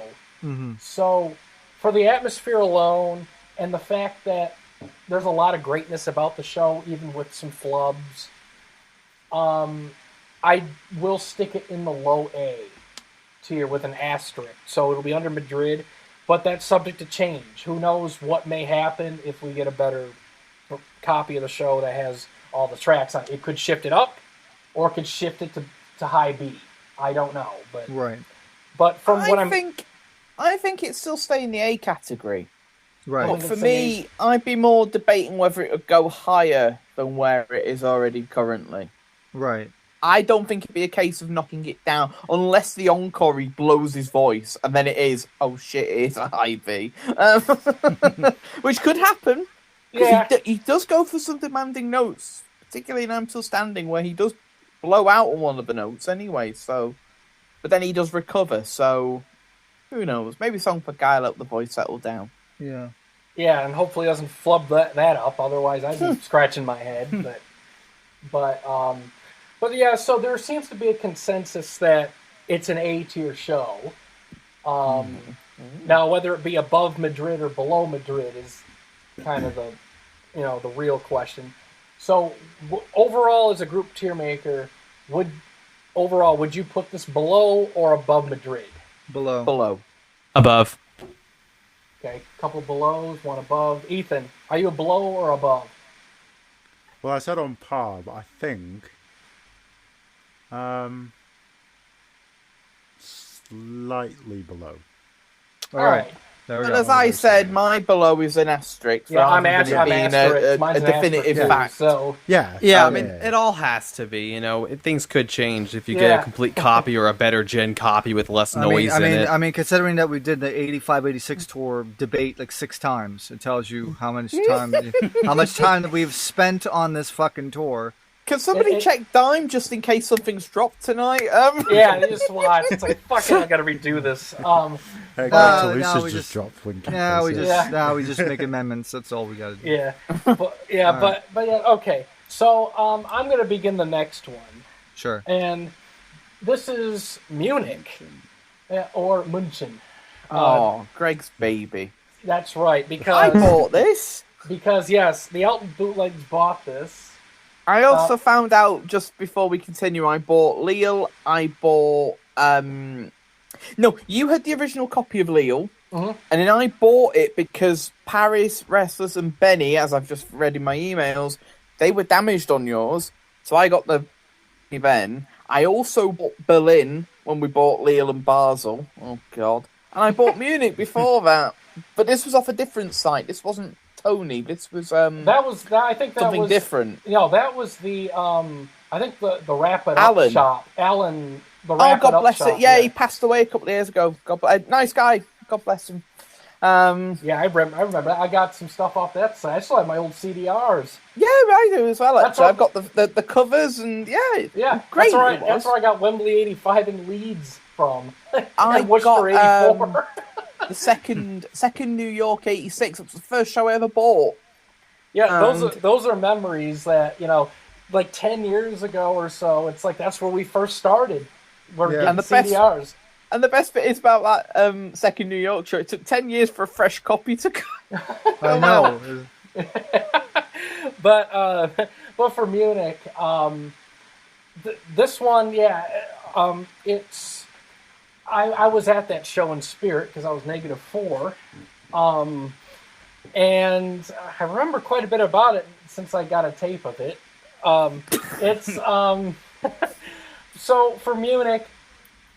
Up until this point, the gigs have been going at a fairly consistent, you kind of know what to expect route for the most part. I mean, Barcelona is an odd, anomaly, but, everything else seems to be, like normal in a sense. You don't really expect something too ridiculous to come out of left field to throw things off, but Munich is one of the most bizarre, head-scratching, mysterious vocal shows of Elton's career. Because on this show, he sings everything with extreme caution. The overdrive is almost completely non-existent. He sings lighter. The tone has gotten thinner. Sounds like 79. Yeah, it sounds like a hybrid of 79 with elements of 74 and 75, which aren't really the qualities you want, but it's like, it's a weird vocal show where he's completely holding back on stuff. He sings everything with a careful, lighter tone that if he puts any sort of energy or force or punch behind it, the tone either starts to sound more strained or scratchy. It does sound a little thinner in spots. And it's really a mystery why he's doing these deliveries like that, because everything, like you go through the songs, like he's backing off more notes than ever before. Like Philadelphia Freedom is extremely conservative, where the Shine of Lights are still being nailed, but he drops almost all of the B flats in the main bulk of the song. But there's still a Yes I Do D5, so basically almost all the key notes are now dropped for this night. Someone say the notes are starting to sound a little more ragged up top, and they sound a little bit more forced and strained, although he still goes for the high C's at the end. The ballad songs, the slow songs sound great when he's singing more naturally. They sound much more like how you would expect them to sound.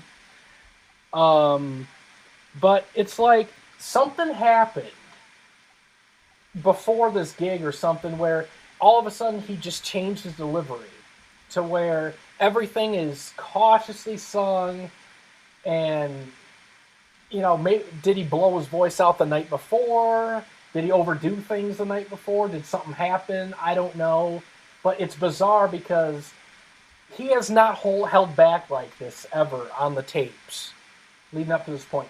Yes, we got recordings of him singing Sick with the Flu in 84, but he still went for almost all the shit. And he wasn't really holding back in that sense. But, yeah, and then we have, even in 75, yeah, he doesn't sound very good, and he sings with bad intonation on those shows, but he's not holding back in the sense of, well, I'm not even going to try to go for this, but... Like he should be. Yeah, but here it's a head scratcher. Like something happened that spooked him, or tell him, hey, take it easy, So it's still a mystery. I wish the other night came out, because this is the second night. So, I don't know what happened, but musically, it's a good show. There's a lot of great guitar work from Davey. And, Charlie sounds great on the songs. And, he even carries some of these songs. So, I mean, musically it's good. And, Elton, he does do good singing in general on a lot of stuff. Like, the melodies are nice. But, yeah, it's bizarre. But his mind sounds there. Like, he doesn't sound like he's off his face. He doesn't sound fucked up. It's like he's singing like he knows something's going on, and he's trying to approach these songs like, hey, I gotta take it easy, I gotta be cautious. So this is probably what Barcelona would have sounded like if he wasn't smoking 40 spliffs before going on stage or something. So I think this might have been a rare show where he actually went on the stage either maybe somewhat sober, or he went on that stage with a completely clear head, because there's nothing like this on any of the other shows. Well, even from the same tour. It's just what you had told me on when we did a call a while ago, if there was no numbing per se, and he was feeling a bit more of the strain, that would explain the held back tone. Obviously, no permanent damage had occurred yet, because tonally on Paris, it was still had that Monte Carlo youth. This still very much has a Monte Carlo 79 kind of sound. And like we had also discussed in 85, he clearly was intentionally manipulating things to sound darker and huskier. This is that layer stripped off. And even if you listen to the Leather Jackets demos, you can tell he's trying to sound fuller, deeper, huskier, whatever. And it's an intentional effect because he breaks out of it at various points. Whereas now, you can tell this is how he genuinely is. But by the end of the month, obviously, that softness is gone. There is no lightness of tone, and that continues generally throughout the rest of, tours and whatnot. I mean, there are moments where, he'll lighten up and soften up a bit, but, I mean, that's only for a few words here and there. Generally speaking, he's lost the same ease he once had to be able to convey things softly. And so that's really where this gig, to me is stuck out, is because it shows the raw classic vocals that we all came to know and love are still present, but the uncertainty is what really just kind of kills the mood. The fact that he's clearly hesitant about something has spooked him. There's nothing really wrong. There's no major lyric flubs. There's no major wrong chords. There's no major, missed attempts on anything. It's just, it's oddly cautious, and like Greg said, we don't know what happened the first night. Something had to have happened immediately before that. And I can't imagine he was walking on the street and almost got hit by a car. Something had happened the night before that had, basically had to have been some sort of Barcelona Part 2, if not worse, for him to be in this spooked state. Yeah, because I'm hearing the show and it's like, Cool. yeah, he's Or he's backed off a lot of the stuff, but also it's like, I have another theory. it's just it's one of these shows where I wish we had the previous night, Yeah. so I can figure out what was going on, because it is a head scratcher for me. And Well, the only other thing I can think of is something happened the previous night and he went to see a doctor, which I don't know. There's obviously no documentation of this or whatever, but he went to see a doctor and the doctor told him to hold back. or maybe And that's why he sounds so cautious, because he was having difficulty and they said laryngitis. And the doctor probably said, you can continue like he did in 84, where he only took a few nights off. You can continue, but you have to stop the overdriving. You have to take it easy. I disagree with that, and we'll get to that when I get to my point. But I totally disagree with that. But to conclude this, section. my thing, it's still a head scratcher for me. If the voice is going off in unplanned directions, and yeah, that's something. But before I wrap things up, your song is back in the set because it's been missing at quite a few of these shows. It was Paris, I believe. And so it's like you get sort of a rotating set list on this leg, which, I find it actually quite refreshing. So some gigs will have your song, some won't have Paris, some will have Witness, some even don't have Candle, so it's like, weird. But, it's fun, and your song is really good at Munich. So, for me, Munich, I like the show. Don't get me wrong, it's a fun listen, I like it, but I wouldn't put it, on the same tier as some of these other ones. I would put it in the B tier. Since we have Paris at, top B, I would stick it below Paris as still a high B show, but there is something going on vocally that's, makes you question things and everything. TSS, And that's right where I had put Okay. it too. So I agree. All right, so Munich is an anomaly, as Greg said, but somehow at the show, it's not just the lighter deliveries.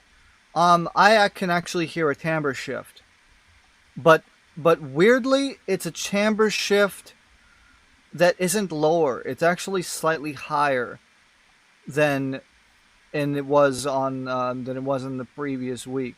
So this is probably the first signs of the vocal damage, probably the seeds of the vocal damage taking place, because the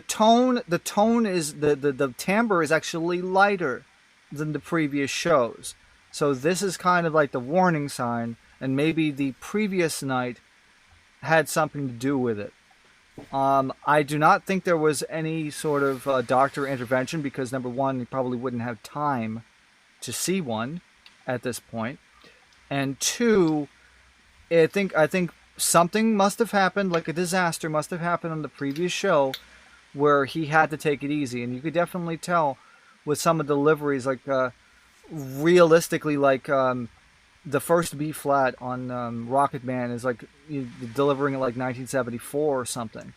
Something is definitely off, and it's almost like a nasally tone, a little bit. Like you listen to some of the deliveries, very nasally, so it's kind of weird. At least Elton's mind is there, but the deliveries match more of akin to like mid-70s. With some breakthroughs, but he does have to like not try to force anything, because once he tries to force something, it becomes very wobbly and very unstable. So I can understand his perspective on this, and then we go to like 2 days later and it's a different shit again. It's still, I think unless if we get the first Munich show, this is still pretty much going to be question marks all around. But considering that the show is very unique, it's not a low-ranking show either. It's still musically really good, and some of the vocal deliveries are still very unique for this time. But I will give this one a mid-B, and that is my ranking. All right. Elton Bootlegs. You bought this, so go ahead. This is I actually agree with Greg again. I can't believe this. We're agreeing too much, Greg. I actually think this is a high B, just underneath Paris. Yeah, the voice is strange again at this gig. There are some performances which leave me scratching my head. Again, I will mention Cry to Heaven. I actually think this is one of the elite versions. His voice is so good on this particular song. I think with the range that you've got, I think it is really, really strong. It's the holding back that kind of puts me off, but it's the holding back nature, and it is very strange. He never sings like this again. That's the thing that sort of you're wondering why he's done this. I don't think doctors were anything to do with this tour. I think it's the next tour where you begin to get to that state where he didn't. I mean, the reports state that he didn't see one until he went to Philadelphia, and he had that really, really bad show. And then it's like, oh wait, there is something wrong. Let's go see Mr. Quack and see what he says. Sorry, your voice has got nodules. Our survey said... If it's up there, I'll give you the money myself. Vocal nodules, our survey said! You've won a prize! I love that. I love Family Fortunes. What a great show. Oh, dear. So, Here we have the Barnes family from Detroit. No. Is there a turkey? Oh, go ahead. Name something you take to the beat. No, we're off on a tangent now. Whoa! This is this goes below Paris for me. It's a mid B. It's a high to mid B. It's a fun listen. Again, every show on this show is a fun listen. But there are stronger gigs. There are stronger performances, and Greg loves this show. I don't love it as much as Greg does. For all that it is a decent show, I'll give it. Oh, that's my view on this show. All right. There's more fun to come. All right, Cayden, your turn. Okay, so obviously you have some of my thoughts on this, but I originally had ranked it in the A category, but I think that's an acquired taste. I think if you're someone who really loves the 79 tone, and if you put kind of that imagination cap on, and we're like, if things if the phrasing was dropped because he aged and whatnot, became more conservative, this is the perfect gig for you. And I think it definitely shows that he still had that dynamic tone. It wasn't destroyed yet. But I agreed, about, I'd say I changed it, a little bit before, we, discussed Paris. I changed the ranking of it, and I put it where, Greg put it, behind Paris. I think, it's B material because there's nothing really groundbreaking on it. Like I said, it's solid, but it's consistent, but in a way it's almost too consistent. There's the energy's off, there's no real energy, but it's not a bad night at the office. It's just it's awkward. It has a very awkward tone to it. Everyone sounds tense, like they don't know if something's going to happen. And piggybacking on to what was said before, if truly the damage was starting to occur, you're going to see damage in two areas, on the extreme low and the extreme high. You're not, and because of that, what you're gonna have is you're gonna have those areas are going to typically grow in power, capability, whatever. But that middle of the line, that C4 to G4 area, that's what's going to take the hit, and that's what's going to thin. So below that, you're going to see a lot more thickening. In that area, you're going to see it thinning, and it's going to kind of shift to that, that higher sound. I I don't think it was irreversible, but I definitely think that, I have to agree this was the beginning of the end. And if you hear the thinning, this higher tone isn't just an adjustment, it becomes full out, paper thin, fragile. It's like walking on glass, by the time you get to the North American leg of things. And it's just thrashing at that point because there's nothing left. And that also, that could be, I know that edema was brought up and whatnot on the Aussie leg. This could be the beginning of that, where some of that tissue is starting to deteriorate. The scarring is starting to take place. A lot of that early onset of the damage, is really starting to occur. And we don't know what happened the first night. We know what happened the second night, thank goodness. But we don't know what happened the first night. And obviously, we can only predict it was a Barcelona-like incident. And that's another reason why I would give it, a B, is he recovered fairly well. Obviously we don't have the night after Barcelona, but, Barcelona was all over the place. And here, it sounds like he genuinely wanted to clean his act up, however you may interpret that. And it led to a very solid gig. So I would definitely have to agree with Greg on that. I'm placing this at a B below Paris. Yeah, because it's a mystery gig in the sense that, he sings lighter, in comparison to everything else around it. But as noted, the tone is also thinner too, especially up top. And you really notice it when he tries to put power behind the voice. And if he's not singing everything like a ballad or with this lighter tone, then you really start to hear, some scratchiness and it's rough moments around the edges. Yeah, so it's like something had to have happened before, which caused this shift in the deliveries. And then when we get to the next gig we have after this, then it's like, what on earth? Because that's another discussion. But absolutely a lot of fair points there. Ethan, you're up. Okay, Munich. This is, in my opinion, and maybe mine alone, the most underrated show on the tour. So, yeah. Any show where it sounds like 79 is a plus in my book, because I'm a fanboy for that shit. Tonight has some great work by Jodie, although the vocals are really strained. Cry to Heaven has dynamics that are off the charts. Blue Eyes really highlights the soft tone. And Paris isn't performed tonight because your song places it, like Greg said. So, and I would give this in between a B and a high B. Would you put it below Paris? Yes. All right. Yeah.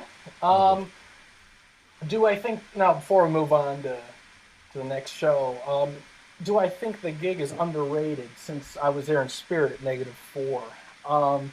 I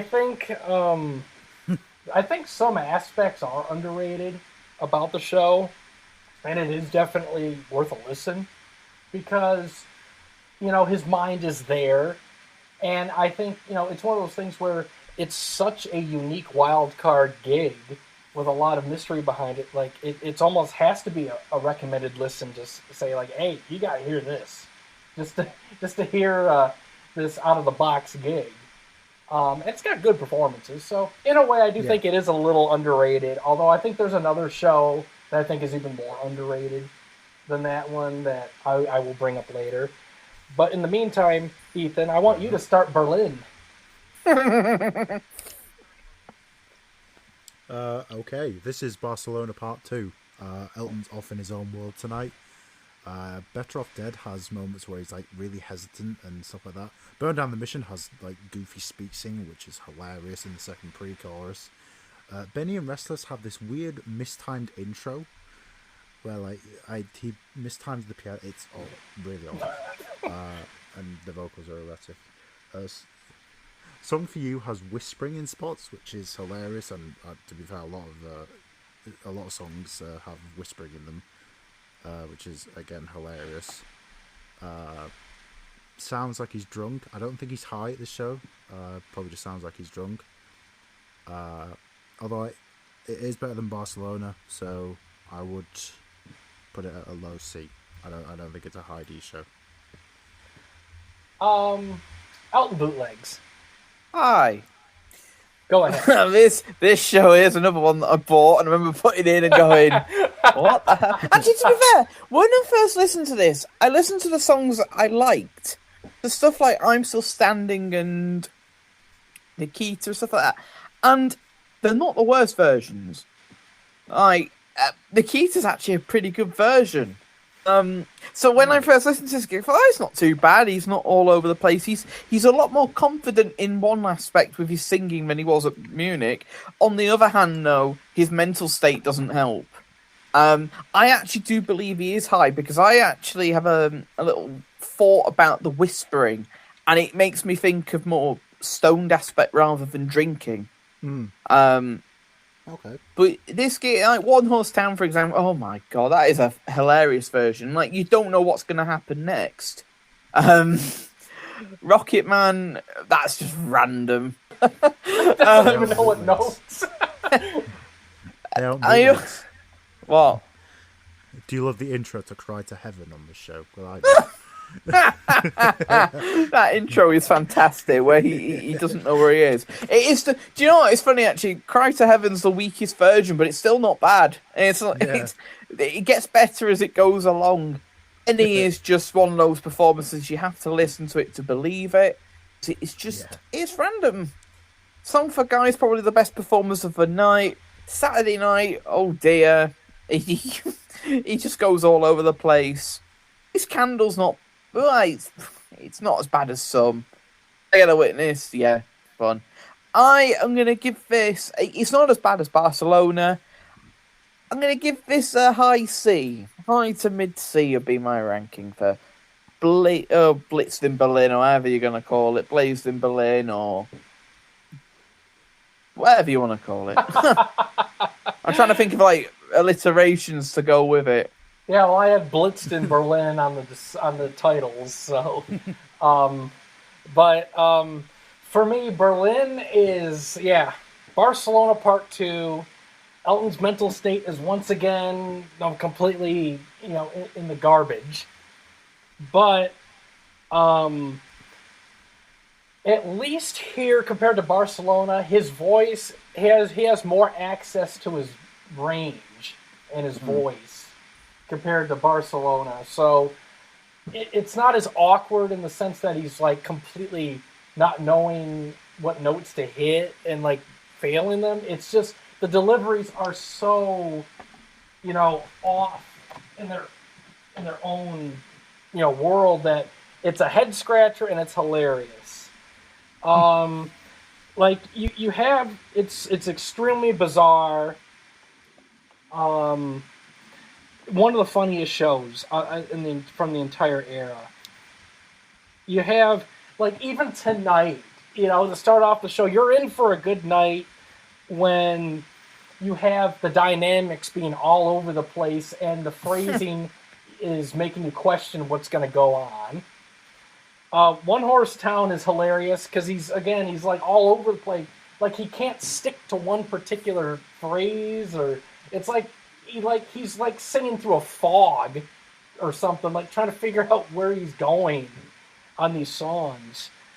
And then Philadelphia Freedom's hilarious because he's like changing the way he delivers vowels through the whole thing. Random things are going on. There's like parts where he overdrives his voice too hard, then he like backs off, and it's like, wow. And then, Burn Down the Mission, where you overshoot the notes in the chorus sections. So the precision is completely off on some of these songs. And you have, just sloppy intonation on a lot of the up-tempo stuff in particular. Song for You has, like, apparently it must have been, April Fool's Halloween combination, because whispering like a ghost in spots is a popular choice of phrasing. And then Blue Eyes is one of the worst versions from this era because he's like rushing through the song and he's cutting off sustains and notes and he's like chopping it up. It's like you're not supposed to turn the songs into food to chop up with a knife. It sounds like crap. But I also enjoy the fact when he comes in, he's like, blue eyes? No. Yeah. Yeah, and then Blues has... Isn't the last, like, is it, baby's got blue eyes? Yeah, isn't this the gig where he does that? Yeah, he does like the embellished phrasing like in the 98 and 2001 versions almost. He's got blue eyes. Yeah, and then Blues... And then Blues has more choppy phrasing and like growling at the end, towards the end there, which I'm like, okay, that's a throwback. And then Paris, despite being in Germany, is one of the best songs of the night because he mostly stays in his lane. And then, as Ethan said, Restless is hilarious because if you can't even start the piano on time with the best drummer, then you know you're in a world of hurt. Do you think he'd have got it right if Jack Bruno was drumming? Well, they fed off each other great, so I don't know. Maybe by mistake. And then Benny and the Jets is hilarious because again he's mistiming shit with the piano at the start, and then he doesn't know where he's at, and he's thrashing his voice. Rodney, and it's like all over the place. Like he's on. Basically, you know, if you remember the DARE programs that they showed in school with the drug and alcohol, show this audio. And then you have, sad songs where he starts to overdrive his voice really hard, but he somehow manages to, stay okay on it, which is weird. And then This Town has whispering, mumbling, and God knows what else. Nikita is what was mentioned is actually pretty solid. Song for Guy amazingly doesn't have any fuck ups lyrically. That's only 3 words. Yeah, well, yeah. I just wanted to give him credit. And then Saturday Night's Alright for Fighting is one of the funniest versions because all over the place with the phrasing, and he's making up words, making up phrasing, and then somehow manages to hit the Diesel Train notes, which I'm like, how? And then Candle in the Wind's all over the place. And then Can I Get a Witness is just... It's playful and erratic at the same time. So for the gig, it's not as bad as Barcelona because the voice works more. Although the deliveries definitely don't work in a lot of places. And it is fun. It's not a great show, but it's...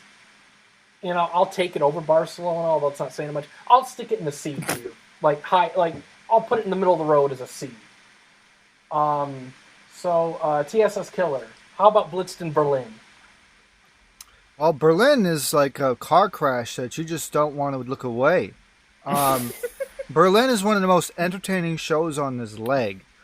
One thing of note, this is the final time on this leg where he actually attempts to go for the B flats on Rocket Man, and he actually hits them pretty decently. The improv section is awesome as well.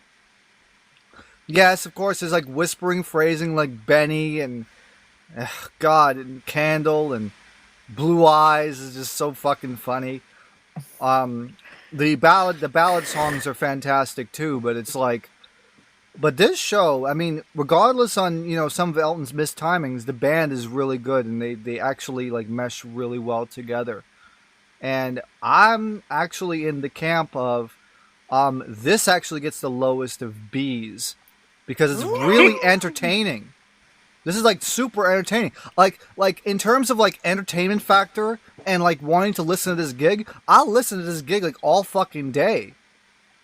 It's a train wreck, but it's a train wreck you want to listen to, unlike fucking Barcelona where you would just want to throw it in the garbage. But it's really, but it has really unique instrumental like breakdown moments and pretty much phrasing that you would never hear on any other gig because it's just so fucking random. But also, this also has the same kind of higher damaged timbre that's on Munich. So again, this still kind of like exposes the beginning of the vocal decline and vocal troubles, like the actual vocal cord issues, front and center. But I will still give this a low B, the lowest of Bs. You're giving it a B because if I get this right, because it's highly entertaining and because it starts with B in Berlin, so it matches. Yeah, there we go. Greg will be on Sesame Street next week. That was cool. Yay! But okay. Well, that's an I. Fucking hell. Okay, Cayden, Blitzed in Berlin. What do you think? Okay, so I'd almost given this a B. Almost. Very abysmally low one, but I almost did. It's C material. It's all over the place. It's chaotic. I mean, yes, it is more consistent than Barcelona, and that's why it's a C and not a D. But it's still, it's quite terrible. I mean, it's not something I go out my way to listen to. Madrid, I would listen to on the occasional basis, but this is something that if I never listened to in life, I wouldn't be missing anything. It's just plain out bad. Half of it's whispering, half of it's yelling. There's really no in between. Dynamically, it's so deranged. I mean, it's absolutely absurd. It's like someone took a jackhammer and a freaking ceiling fan and tried to make a symphony out of it. It's the most chaotic mess I've ever heard, other than Barcelona. And I mean, it's the definition of mental instability. I just, there's not too much else that could be said. There's nothing really good about it, other than that it's not as bad as Barcelona. I mean, that's really the only metric we have. You have to give some credit, to Melbourne and to 914 for still being more consistent than this. I mean, that is literally how terrible this is. Hell no! Yes. Hell yes. no! They are more consistent than this. They are terrible consistent, but they are more consistent. Man. You lost all credibility, my friend. Oh, no. Oh, my God. Listen to this man. Listen to this man. He says 914 is better than Berlin. Take no, that I as never you will. said that. I yes, never you said did. that. Yes, you fucking did. Whoa, yes, you fucking I did, said my they friend. are more consistent. Yeah, but they are more consistent. Yeah, but consistent means better. Dude, don't you know what words are? Not always. No. Listen to this guy. Woo! Oh, man, you're raging like a Twitch streamer right now. Holy shit. Oh, woo! Whoa. Whoa, my friend. Whoa. Man, I thought I heard bad takes in the Pokemon community. Whoa! Whoa! Shit! Whoa! Oh, I see how this is. Whoa, my friend. Whoa! No, on a serious note, though, it is indeed, in terms of consistency. Now they are much worse, but they are at least consistent. Here, you never know what to expect. One moment you think it's going to get good, don't forget and then it takes a turn for the worse. I mean, it's just, it's one of those things that, you wouldn't put someone through listening to it unless you absolutely wanted to torment them. Like, it's got to be one of the worst gigs of the decade, if not, in the top 3. No, at least here, I would much rather listen to fucking whispering and random shit than having freaking Elton hitting a flat F sharp 4 on fucking I'm Still Standing and fucking noduled up where it just sounds like complete ass. I'd rather listen to Berlin than this shit. Like, dude. Well, I mean, you have to understand, I quite like 8:30 and 10:10, so I'd still say Saratoga. Yeah. Well, still, I'd say like freaking 10:10. Well, 10:10 is a fucking like a masterpiece compared to fucking some of the other ones. But it's like at least at this show you don't have fucking nodules knocking against the fucking throat. Yes. Where it sounds where he hits like fucking 8 notes at once. where it sounds I'm like not saying the birding, it's better. the birding. I never once said Dude. they were better. They were But more predictable. consistency It is a fucking thing, dude. It is. But what? I mean, consistent bad at least is better than consistent who knows what. Yeah, but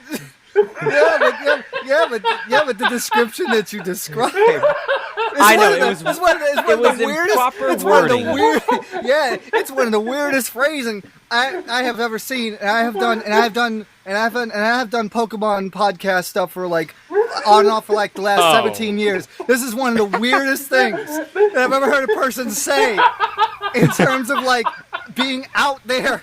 But I will say that. Yeah. Listen, I will say this. This is the most entertaining moment that we've ever had on the Elton, any of the Elton discussions that we ever made, and I'd like to thank Cayden for making this possible because that was one of the best. That was one of the best moments, dude. That's one of the best moments ever had on this fucking platform. You totally dude. misinterpreted it.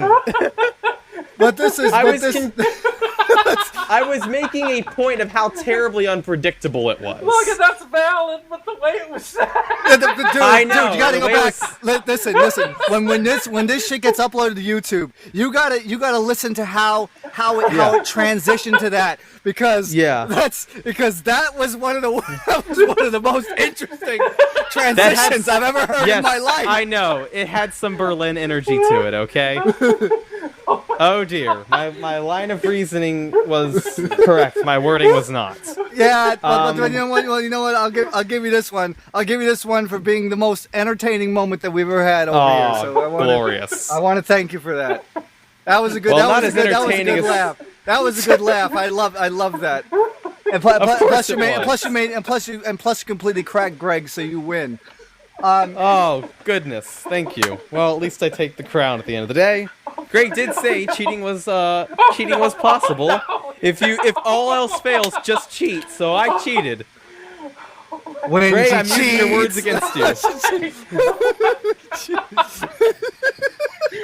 I didn't know make Greg laugh was the object of the game, but now that I do, I will gladly continue to use this strategy. I've busted Greg up so much in the last 12 years. It's not even funny anymore. But this shit takes the cake. This is the best fucking moment we ever had. The best moment ever.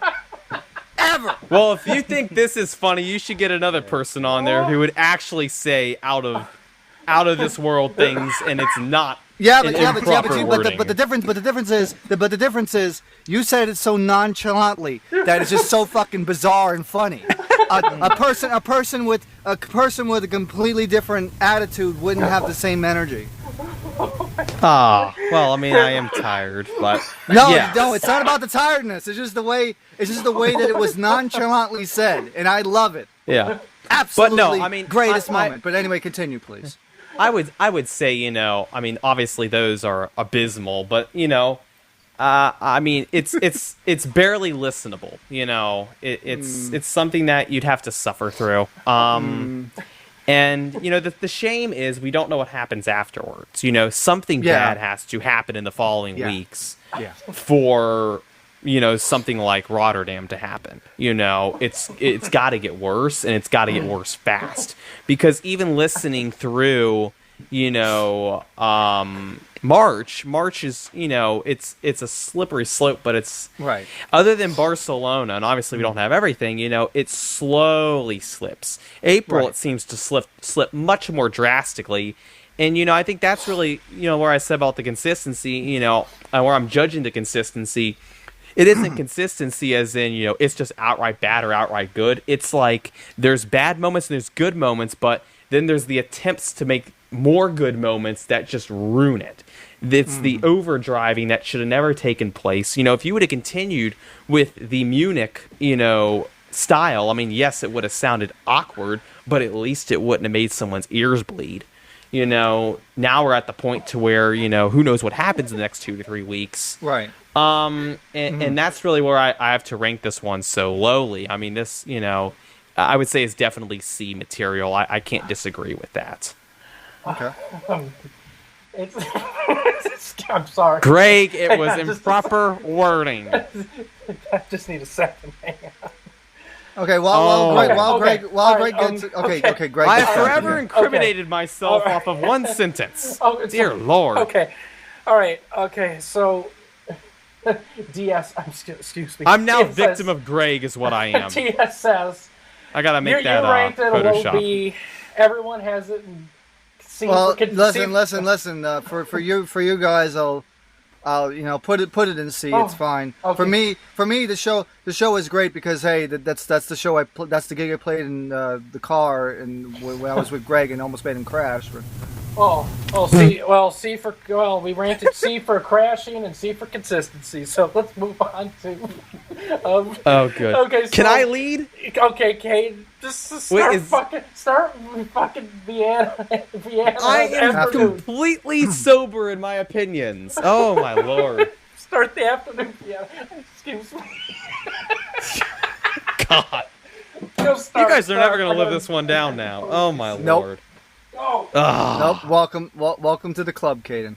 Yep, I'm officially initiated. There we go. We're through that. Okay, Vienna. Oh my lord. Okay, this is the one that I have to say I was pleasantly surprised. After the disaster that was Berlin, I wasn't expecting much as I worked my way through these again. I'd actually picked up on Berlin, believe it or not. And honestly, there's not much I have to say bad about this. Now, obviously, it's not that great, but there's an energy, and I don't know if with it being an afternoon. I mean, I don't know how many other shows were afternoon shows, but to my knowledge, this is the only definitive afternoon show. So I don't know if it's being earlier in the day, if there's some sort of, sobriety to that timing, or everyone's just more awake. But it just seems there was a very good energy. I actually think that the lower tone, this deeper, huskier tone, is actually really adopted well. The deliveries are solid on a lot of things. I think it works tonally. Had you not heard the youthful tone, that was proceeding in March, I don't think for someone who would be a new listener to this tour or in general, I don't think they would be surprised. Not surprised. I don't think they would be turned away by this gig. I think it's a very solid gig. I think it's a very respectable gig. It's not the best gig of the tour, but I would definitely say it is the second or third best. There's not as much hesitation. There's not as much caution. He seems confident. Greg, I think you're laughing, but I can't quite tell. I'm not. Go ahead. But honestly, like I said, I mean, I was pleasantly surprised. The listening experience for this one, I was blown away. This is a definite, regular listen for me now. I was very pleased with it. Kind of bizarre that's on 420 for being such a strong gig, in my opinion. But other than that, in the evening shows, is respectable as well. It's just, I think having that that earlier in the day sort of timing, I think that aids in the energy and the overall performance at that gig. Where would you rank it? So I had originally placed it at a low S, but I am putting it in between Basel and Madrid at an A. Okay. All right. Okay. So. Oh dear. Excuse me. I'm okay now. Elton Bootlegs. Good. I want you to go next, and I'll go right after you. God. Well, let's put it this way. You're not going to be all right in about 30 seconds' time because there's something I want to question you about, Greg. Your description for this show had me raising my eyebrows, especially when you mentioned Philadelphia Freedom. I must read this. Philadelphia Freedom has harsh-sounding belts and quite a few conservative moments. What's wrong with that? But is counterbalanced by Elton nailing My Daddy. What? I beg your pardon, Greg. But is counterbalanced by Elton nailing My Daddy in the second chorus. What? Wait. I wouldn't consider that a highlight, but... Nailing my If you're into daddy? that, I guess. What? Greg. Okay. No context, Greg Synth. Fucking God. Yeah. Oh, dear. Elton nailing my daddy. Wow. All right. So what do you think? I What love. do I really.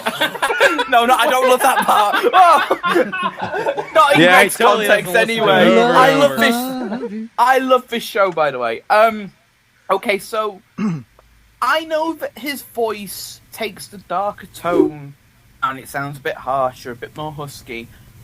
But the band are on another level now. I think that there's a distinct not improvement, but there's a difference now. And the deliveries are just so much more punchy and real confidence. And although Elton's voice, yeah, darker tone, I would take this over some of the earlier stuff. And as a result, I'll give my ranking now and then I'll go into a bit more detail. I'll actually give this a mid-A. I'd have it slightly below Basel. That's what I did. The two Viennas are very surprising because I initially thought I was going to be sticking these in the B category, and then when I gave them a second and third and fourth, I was like, what the hell was I thinking? Some of these performances of songs are brilliant. Restless from this gig I love. Some very random moments, but they work. Cry to Heaven's excellent. I do love Cry to Heaven. I wish it had been done on other tours. I just can't believe they only did it on one tour. For the afternoon Vienna. Now, I don't like taking credit for a lot of things. I prefer just to stay in the background and just let the shows do the work, and then, have people discuss them and, rank them, and I reply to comments. But I will say that, people talk about Munich being my baby. I'm going to say that these Vienna shows are my babies because... What? These Vienna shows are my babies because... Twins. Whatever, but still, because I found stuff on random websites, I bought a tape thinking it was the afternoon show, a better copy, and it ended up being... the evening show. Yeah, I ended up, there's two parts of the story, because I had to figure out what was what, so we got to go back to over 10 years ago.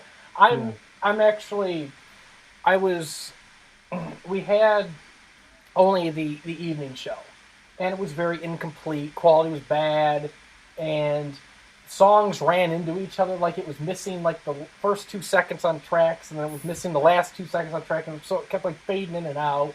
Whoever tracked that did a horrible job. And then we had this incomplete bad copy for a long time. And I didn't even know Elton did 2 shows in the same day at that point. So we have this bad copy of Vienna.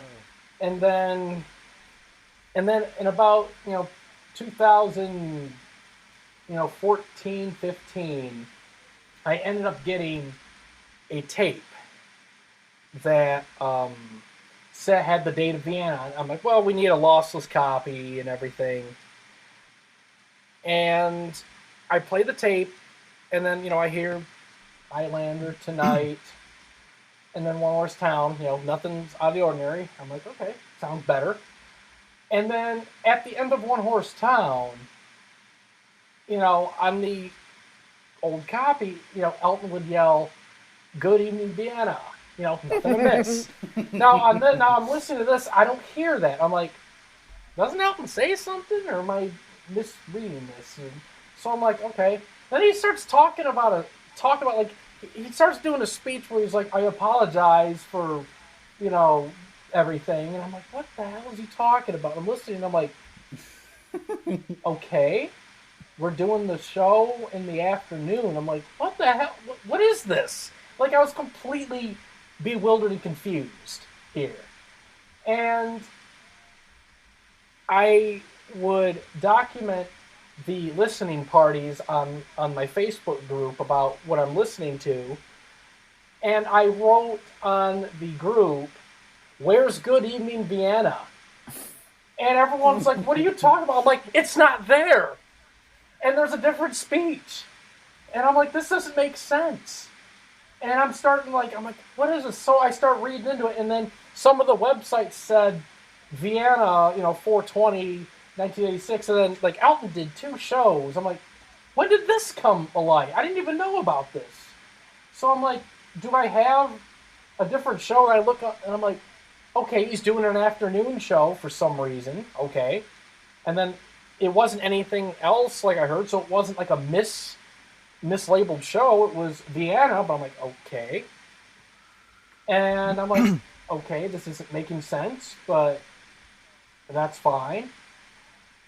And I'm completely bewildered that I somehow accidentally discovered the afternoon show instead of the evening show that needed an upgrade. And then after a while, somebody sent me a better copy of the evening show that didn't have the crossfades and had most of the songs on it, except it cut out after Song for Guy. I'm like, okay, that's better. And then in the last couple of years, I found a nearly complete evening tape on a website, and I bought it. Took a chance. Turns out it's the complete evening show. And we have all the songs on it. And I'm like, so this is one of the times when I'm going to say I'm taking credit for getting these Vienna shows properly, documented right. Because Well done, Greg. Oh, bravo. Yeah, because before we didn't, but I would say I got them out there for people to listen to. So that's why these Vienna shows are my twins or my babies, depending on what part of the globe you're from. Is that why you're so enthusiastic about Elton nailing My Daddy? Yeah, damn right I'm enthusiastic about him nailing the My Daddy note in the pre-chorus. So, so when we get off the subject of nailing My Daddy, we're going to discuss this. Poor Gary. Big brass kid. Okay, so going off of the Afternoon Vienna show, shut up. The Afternoon Vienna show I do like. There are some gutsy moments, and yes, by this point, Elton's tone has darkened up, it's huskier, and it's more ragged compared to even Munich and Berlin. So, in between the gap of Berlin and Vienna,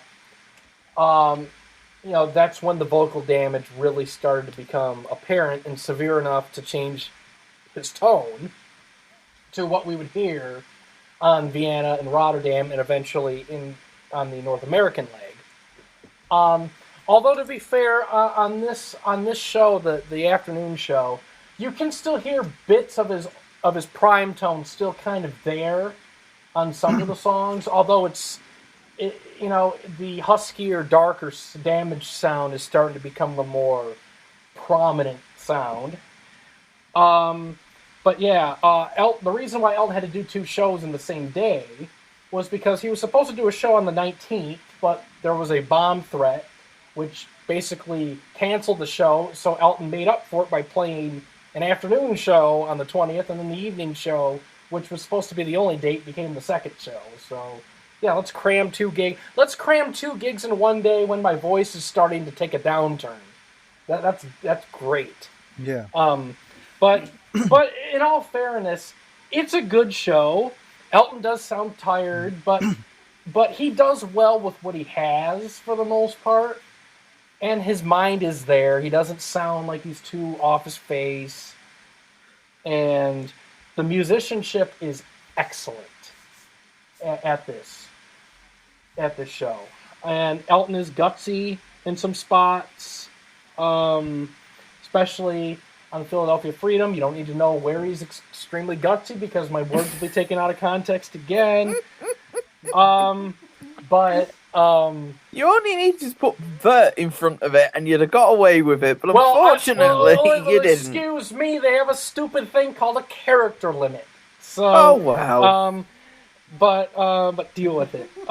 So the vocals, they're even more conservative. Now Rocket Man has almost all the falsetto off of it. And Philadelphia Freedom, is more conservative, but has the one shining moment that's gutsy in that one part of the song. And then Someone Saved is surprisingly really good considering where it's at in the tour leg. Yeah, that's a really good version. I forgot to mention that. And yeah, it all just sounds tired, and on a lot of the songs where he sings well, but like it's not as smooth, and there's a lot of ragged moments where it's more harsh. But he still does well for the most part. The Cry to Heaven's excellent. Nikita's surprisingly really good, where the outro is actually pretty clean, so that's good. I'm Still Standing is, it's a good effort. He's conservative with the embellishments, but it's still pretty good. Saturday Night Summer Fighting has drop phrasing galore, which would be very prominent on the next leg. But all in all, it's a very solid show.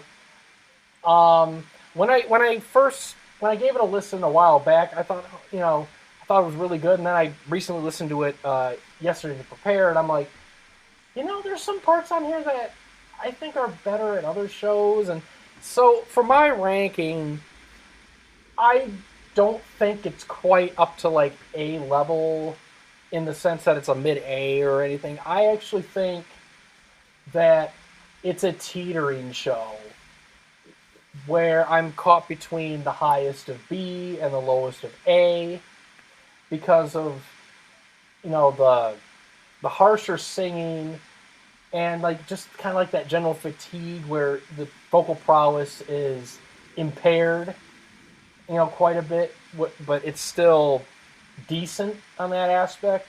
But the musicianship clearly drives the show. So I want to stick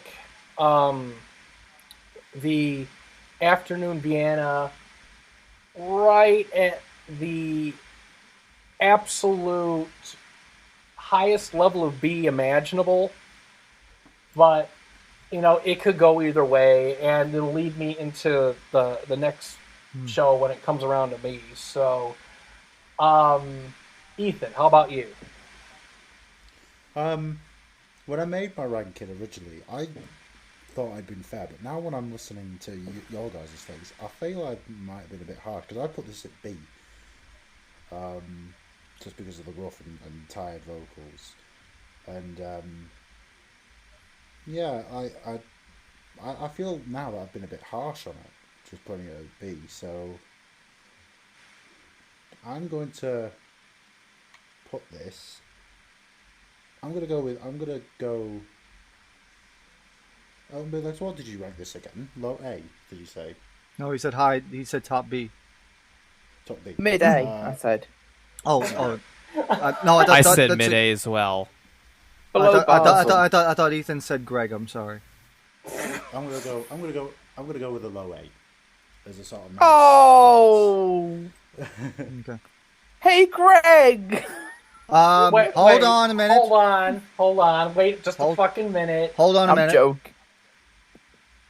Go ahead, TSS. I agree with Greg on this one. The reason why is, I'll tell you why.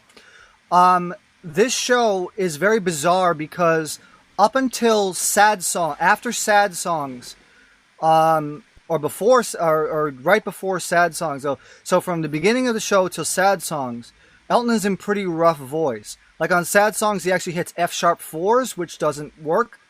There's some really bad intonation and some cautious singing and some weirdness in a lot of the songs, especially towards around the midpoint, around the medley. Because I was listening to it while I was doing a live stream of Euro Truck Simulator 2, and it was like, wait a minute, I'm noticing things like, wait a minute, this doesn't sound right. This sounds a bit cautious and weird. And it's a stark contrast to the next show, the following show, where, I mean, everything after sad songs is excellent, but it takes Elton a long time to get the vocal confidence up. and for that case, and in that case, I am going to give this the top B for this one. It's not an A show because it takes Elton so long to get the bugs out of his voice in order to be consistent. Yeah, it's a kind of a weird show because there's a lot of like if you even compare the tone here to. Oh yeah, and by the way, and by the way, yes. And by the way, yes, this is really the first show that we have that he transitioned into a baritone, because the tone here is kind of is a slightly higher timbre than what he would be post surgery, immediately after post surgery. So the transition had already happened, but he still has a bit of the sweet tone left, but pretty much everything else is gone. Yeah, because if you were to compare this to, like, even Berlin and Munich, you hear the contrasts in the tone where on here there's a lot more harsher sounding phrasing. And yeah, there is a lot of tired sounding vocals, although he still is delivering them pretty well. Yeah. So it's not like he's having a bad night at the office. It's just, you hear him sing, and it's like if you took it out of context, and what I mean by that, I'm talking the voice, embellishments worded wrongly. I'm talking about the voice here, so don't take this out of context. I would have thought this one might have been at the end of a long, long tour. Like, man, he's been on the road for so long, and he sounds really fatigued and husky and ragged in spots. And then you look at the date, and it's like, this is only a month and a half into a tour leg where on previous tours, this would have been no problem. Like, he wouldn't have sounded like that at all. Unless he was, like deathly ill with, the flu or something. But, I mean, now granted, it's still a great show, and I do like listening to it, but I just don't think it's meeting all the bullet points to hit A because of the tired and harsh singing in spots. But if it wasn't there, this would have gone straight into the A tier because the musicianship by itself is fantastic. Yes. So yeah, I think it's top B, not low A or low to mid A. That's fair. So we got two B's, and I want to hear. Well, Cayden started, didn't he? Yes. Yes, he started it. Yeah, he started. Okay. So everyone's gone. So we got two B's and three A's here. So I guess the majority wins. So. Well, here's the thing. Should we take the L or should we fight? Yeah, well, no. We could take the L because next one is going to be interesting. All right, so I'll start this one off because listening to this show was driving home points I was making on the other show, the afternoon one. For the Evening Vienna, this is the quote Good Evening Vienna show that's referenced. Now we have it musically complete because I managed to find the full thing finally, and it sounds pretty decent, now. For me, this is the most underrated show on the entire leg of the tour. The musicianship is amazing. I think it's even better than the first show, the afternoon show, because if the afternoon show was the warm-up, then this is the real deal. And I love the Evening Vienna show. And while I will say that Elton does sound a little more tired, like a little more tired with the tone, he doesn't thrash his voice nearly as much, and he kind of is a little more sensible with the overdrive. Like, he eases off it a bit more. So while he sounds a little more tired, some of the stuff makes more sense, and intonation isn't much as a problem here. Musically, this is one of the best that you will get on this tour leg, and quite possibly in the tour in general. I have never heard the band so good, like, up to this point. Like, I don't know, maybe they realize, hey, second gig, we got to top the previous gig, and we're coming up to the end of the tour. So I think the band absolutely catapult the show into something that's even stronger than than what it should be. Now some of the cons of this one compared to the earlier show. Tonight is very rough and coarse. It is among the most rough versions you will hear before the nodules, although thankfully by the end it clears up a little bit. And by Better Off Dead, the roughness has eased up a little bit, so it's not as sandpapery as usual. Rocket Man's very creative, although the B flats that are still there do sound weaker than the earlier show. The improv is stronger musically and vocally, so it counterbalances it. Philadelphia Freedom doesn't have the wild card moment, and I'm phrasing it that way so it can't be taken out of context. And yes, it is rough vocally in spots, but the outro is really good and unique, so there's that. And then Burn Down the Mission and Someone Saved. Yes, he does sound tired, but he still makes it through and he sounds pretty good. The backing vocals are spot on. The musicianship's amazing. But Bitch's Back is when he really starts to take off and he starts to get into it. Bitch's Back is pretty good vocally. The guitars are fantastic. I love the dynamics on the ballads. Fred Mandel's keyboard playing is higher in the mix on this gig compared to the other shows, so you can really appreciate Fred. Restless is one of the best versions of all time because the huskier voice actually sounds really good on this song. The delivery's great. Musically, it's like top 5 of all time, if not better. Benny's actually pretty solid, considering it's conservative vocally, but there's a lot of energy to it still. Cry to Heaven is excellent,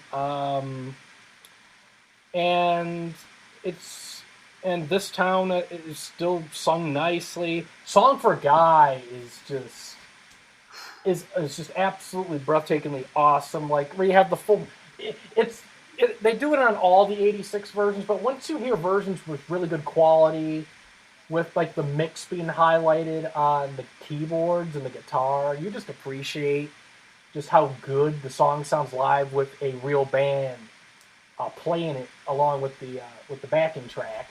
So yeah, the Evening Vienna ranks as an elite version. And Saturday Night Sorry for Fighting has a lot of energy to it, despite the tired tone, and the phrasing is actually quite good considering. It's just, for me, the evening show, even if Elton is more tired vocally, he sings smarter compared to the afternoon show. Like, he's a little more sure on what he can and can't do, and the musicianship, I think, is better here. So for me, Vienna Evening is the most underrated show on the tour. Like, this one's going into the A tier, and I would actually put it in the kind of low to mid A, below Madrid but above Basel. Elton Bootlegs. Interesting. Well, I had this in the A category, but I actually couldn't decide between both of the Vienna shows because I think they're equally as good as each other. I forgot to mention with Benny, actually, from the last show and this show, for the outro, they do the Blue Danube rather than Close Encounters of the Third Kind. Yes. Which is pointed out by a few people. Oh, that sounds different. Yeah, but as I said with the first show, they're both greatly underrated. And I must admit, the story of Good Evening Vienna, there's another story as well where Greg tried to convince TSS that this was Detroit 86. He plays One Horse Town, and I say, keep it playing. And it ends good evening, Vienna, and he's like, oh. Oh, But the best bit, song. do you know what my favourite part of that was? You played Philadelphia Freedom, and TSS goes, oh, his tone sounds like a late Euro version. I was like, because it is a late. Yeah, I was like, because you made it, and I'm going, this sounds like Vienna. And but you were trying to keep this. He was like, play Leave On. And you were like, oh, it doesn't have it. And it turns out you were true about that as well. He doesn't have. See, and it was my calculation. You know, the process of elimination. He's inadvertently lying to you, but he's actually telling you the truth. Yeah. It's called great gig psychology, but go on. Well done, Greg. Yeah, that works. But no, I really enjoyed these two gigs back to back. They're great listens. I agree everything Greg said about Song for Guy. It deserves a chef's kiss. Mwah. There'll be another chef's kiss coming shortly. It's nice that we actually have the other songs as well. Saturday Night's actually a really good version from this gig. It's better than the first one. And I could forgive him and Candle, he sounds tired, but you've done 2 shows in a day and you've put everything into it. It's been a long day. Also as well, Greg, you phrased it better with Philadelphia Freedom at this one. And Elton doesn't go for the My Daddy note. Yeah, well done. Because I had more room to do the characters. Well done. Actually, to be fair, you did have a bit to explain in the intro, but still, musically, it's terrific. Elton does sound good. Again, as I said with the first Vienna, I like the voice. I like this baritonal voice on these gigs. I'm going to give this an A. On my TierMaker, it would go underneath the first Vienna ever so slightly, and which then puts it underneath Basel for me. So, yeah, it's an A gig anyway. Cayden. Oh, I knew you'd call on me next. I have to agree. It's very, it's hard to really distinguish between the two. I think, the advantage to the first one, yes, there is some uncertainty, but again, you're not going to have as much fatigue. This isn't, I think really the surprising thing is when you have essentially 4 or 5 hours, basically consistently, and it still sounds that good at the end. That alone, in my opinion, would make it, an A, just because for the given conditions and everything that he's set up against, to be able to pull that off as well as he did, and for the band to continue as well as they did, it really shows the strength of the 86 tour. It really shows, that, or not the tour, the 86 band. It really shows, the chemistry that they had, how amazing that is. The audience was engaged throughout. All in all, there's not much worse I could say about it. I would place it about where I placed the other Vienna gig. Again, above Madrid and below Basel. With this one having slightly a higher edge because there is more confidence in it, but at the same time, it's really, it's up to, the listener, because the overall strength and tone of the first one is slightly better. So it's really a preference matter, but I would place it at that mid-A again. TSS. All right, for this one, this is my favorite show on the tour. Let me tell you why. Consistency, number one, and unlike Cayden's, consistency in this case means good, because the crowd here is better than Lille. The Song for Guy clapping along, and everybody's having a great time. As Greg mentioned, even though tonight sounds a bit rough, he gets out of the roughness pattern much quicker than he did in the first Vienna gig. But the musicianship and the overall vocal consistency for Elton here is much better than some of the other shows on this leg.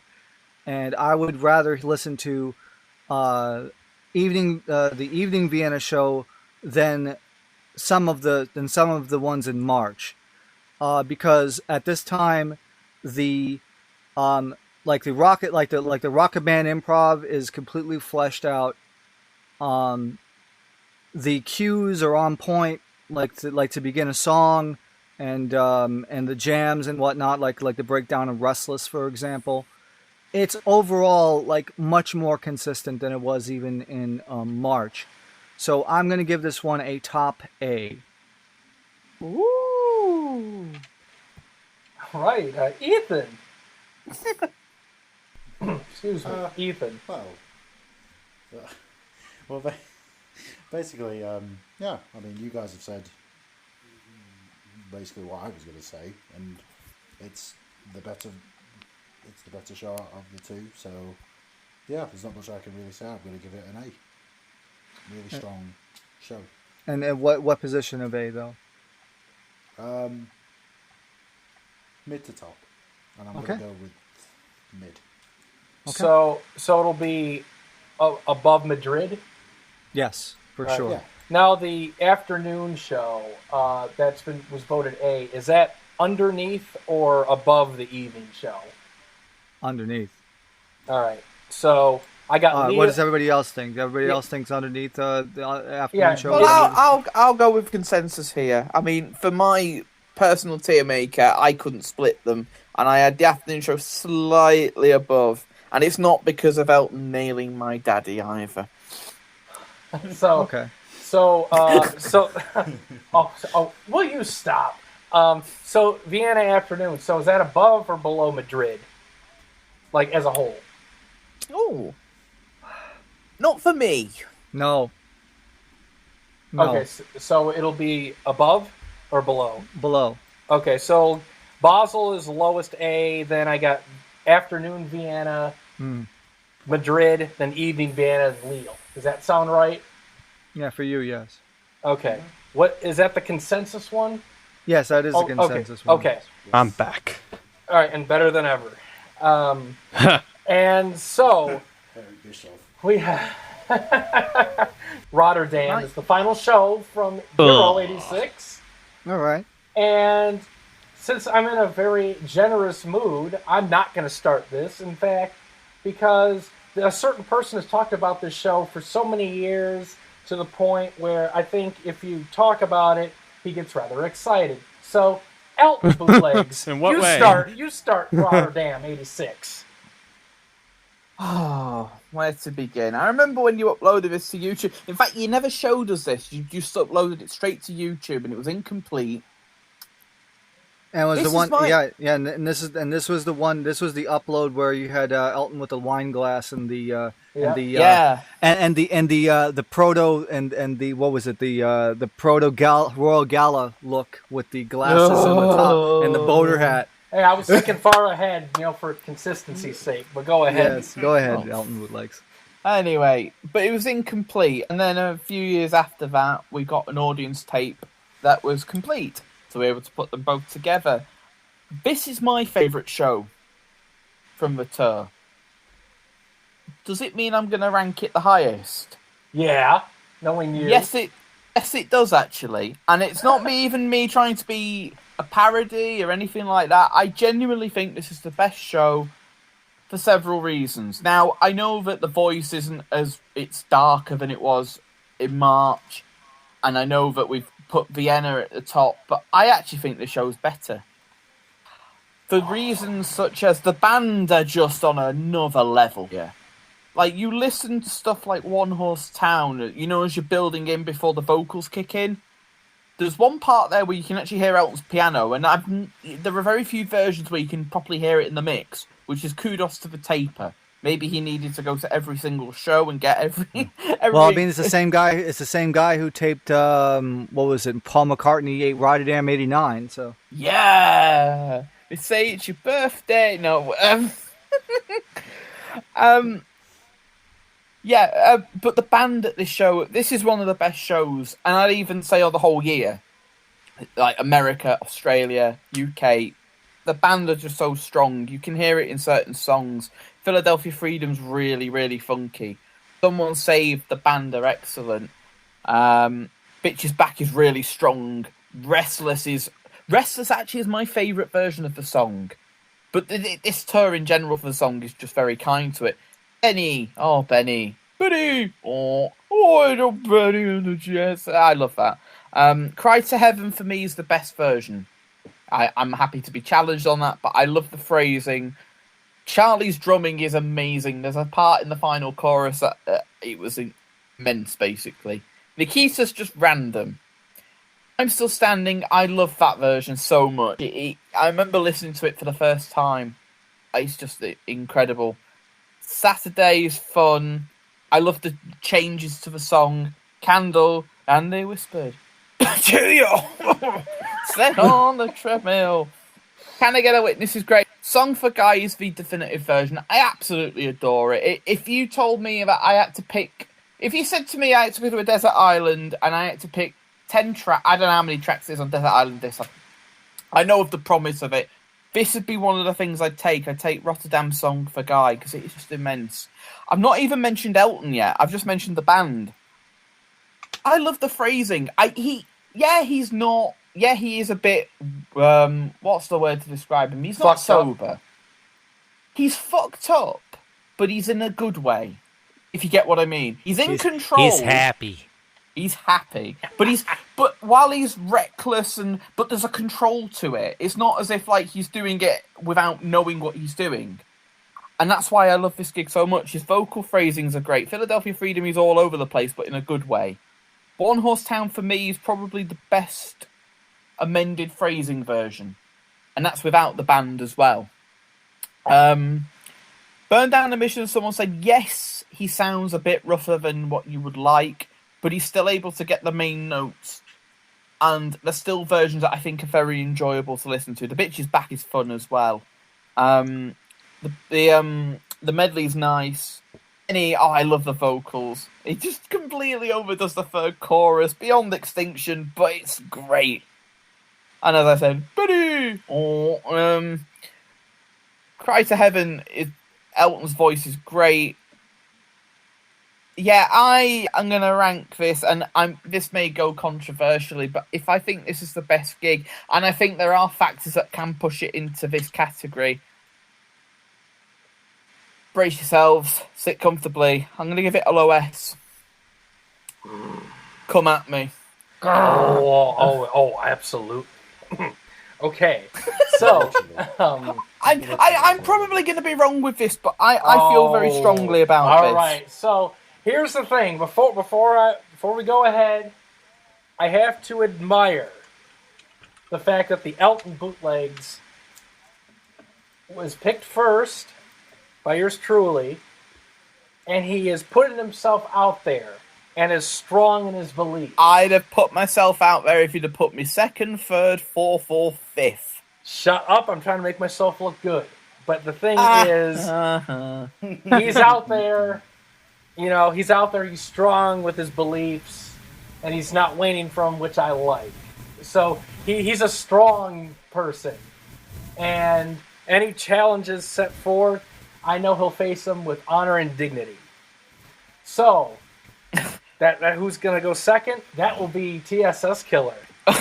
Okay, so first of all, I admire Elton Bootleg's passion for the show, and in some aspects he's right. But for me, as I mentioned before, on my list it still is like in the high A category. It's still under Vienna because the biggest thing is there's a lot more like growlish kind of tone, which is kind of like grindy. Even though, I will admit that yes, I do like the randomness. I do like the fact that he actually does like embellished phrasing on like the first verse of Nikita. I do really like that, and I do really like the other things. But the problem is some of like the short A vowels sound really rough.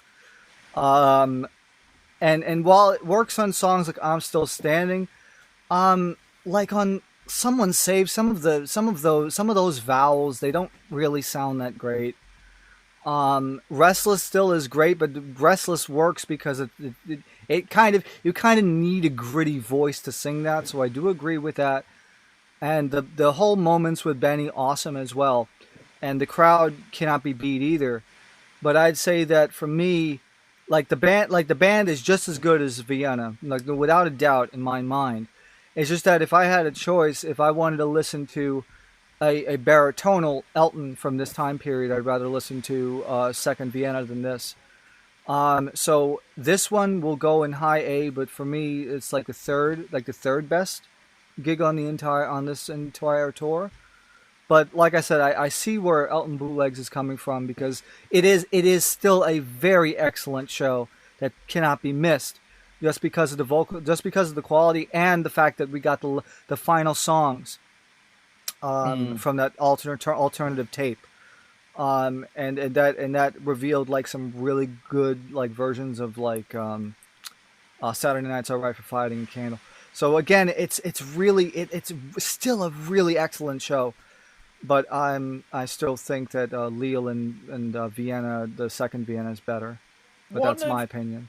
I'll just add something as well why I gave it a low S. Sure. One of the reasons is the extra oomph that this gig has. Yeah, and you're right, and you're totally right. The Vienna gigs I love as well, but for a different reason. I don't want to say laid back, because laid back's the wrong word. Mm-hmm. But the Visfit Rotterdam gig, there's just this like, it's like overdrive is kicked in, and it's not just Elton, it's the band as well. Like you hear Charlie's drumming, Fred's playing, David, Davey, Jodie. Considering she's got a baby in there, it's quite impressive. Indeed. Ladies and gentlemen, Mr. Raper. No. Imagine if he turned up. Jesus. He turns up later on in the year. But yeah, I'll understand. I mean, I have a feeling it will be dragged back into the A category. I'm glad it's there, because there was the odd worry that I did have that somebody might rank it in the B category, and I'd be like, "What? Get it back!" Yeah, but that's what it is. That's what it is. I think the greatest part is that everybody here, they listen to Elton shows, and they're looking for completely different qualities about it, and that's what I love about this. It's like, many people can have their own interpretations and what they're looking for in what they call like a really excellent or perfect show. And this one, I'd say the Euro one has been like the most divisive, but at the same time, it's the most exciting, because you have many different interpretations of what to them sounds excellent. Yeah, like consistency. But we're not. But at the same time, we're not far off in agreeing. Jeez, what I mean. Come on. I heard that. Oh, I'm sorry. All right, so let's go to Mr. Consistency, Cayden. All right, consistency. Oh my Cayden. God. Okay, well, it's consistent at least.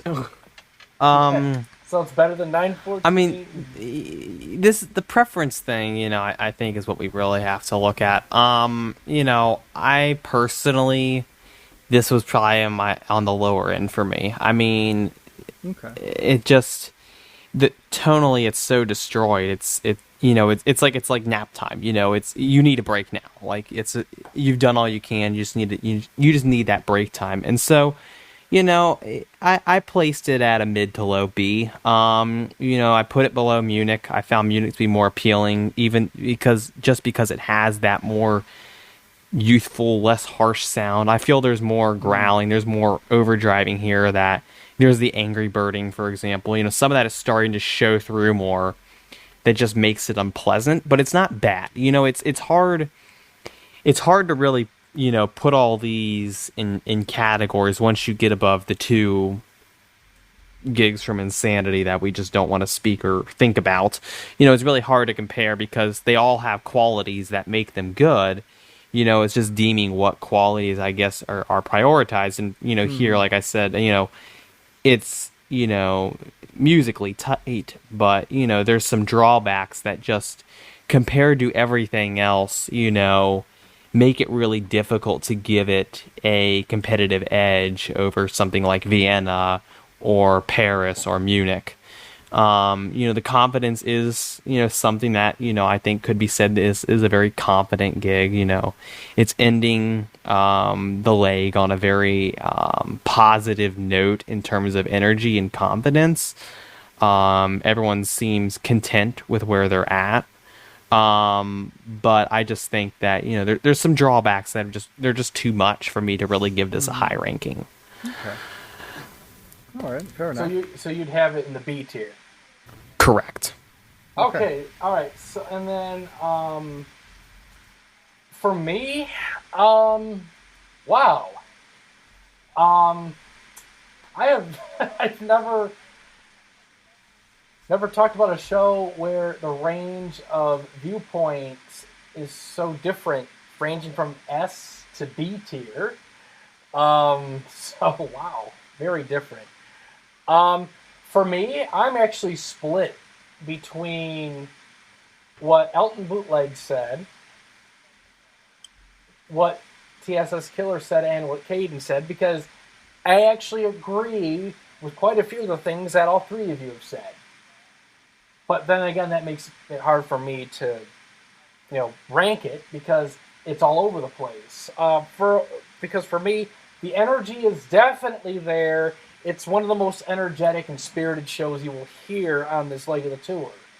So that's definitely a good thing. The musicianship is amazing. It's on par with the Evening Vienna. So right there. So musically and on an energetic side of things, this is tops. So you're guaranteed to get at least a decent ranking.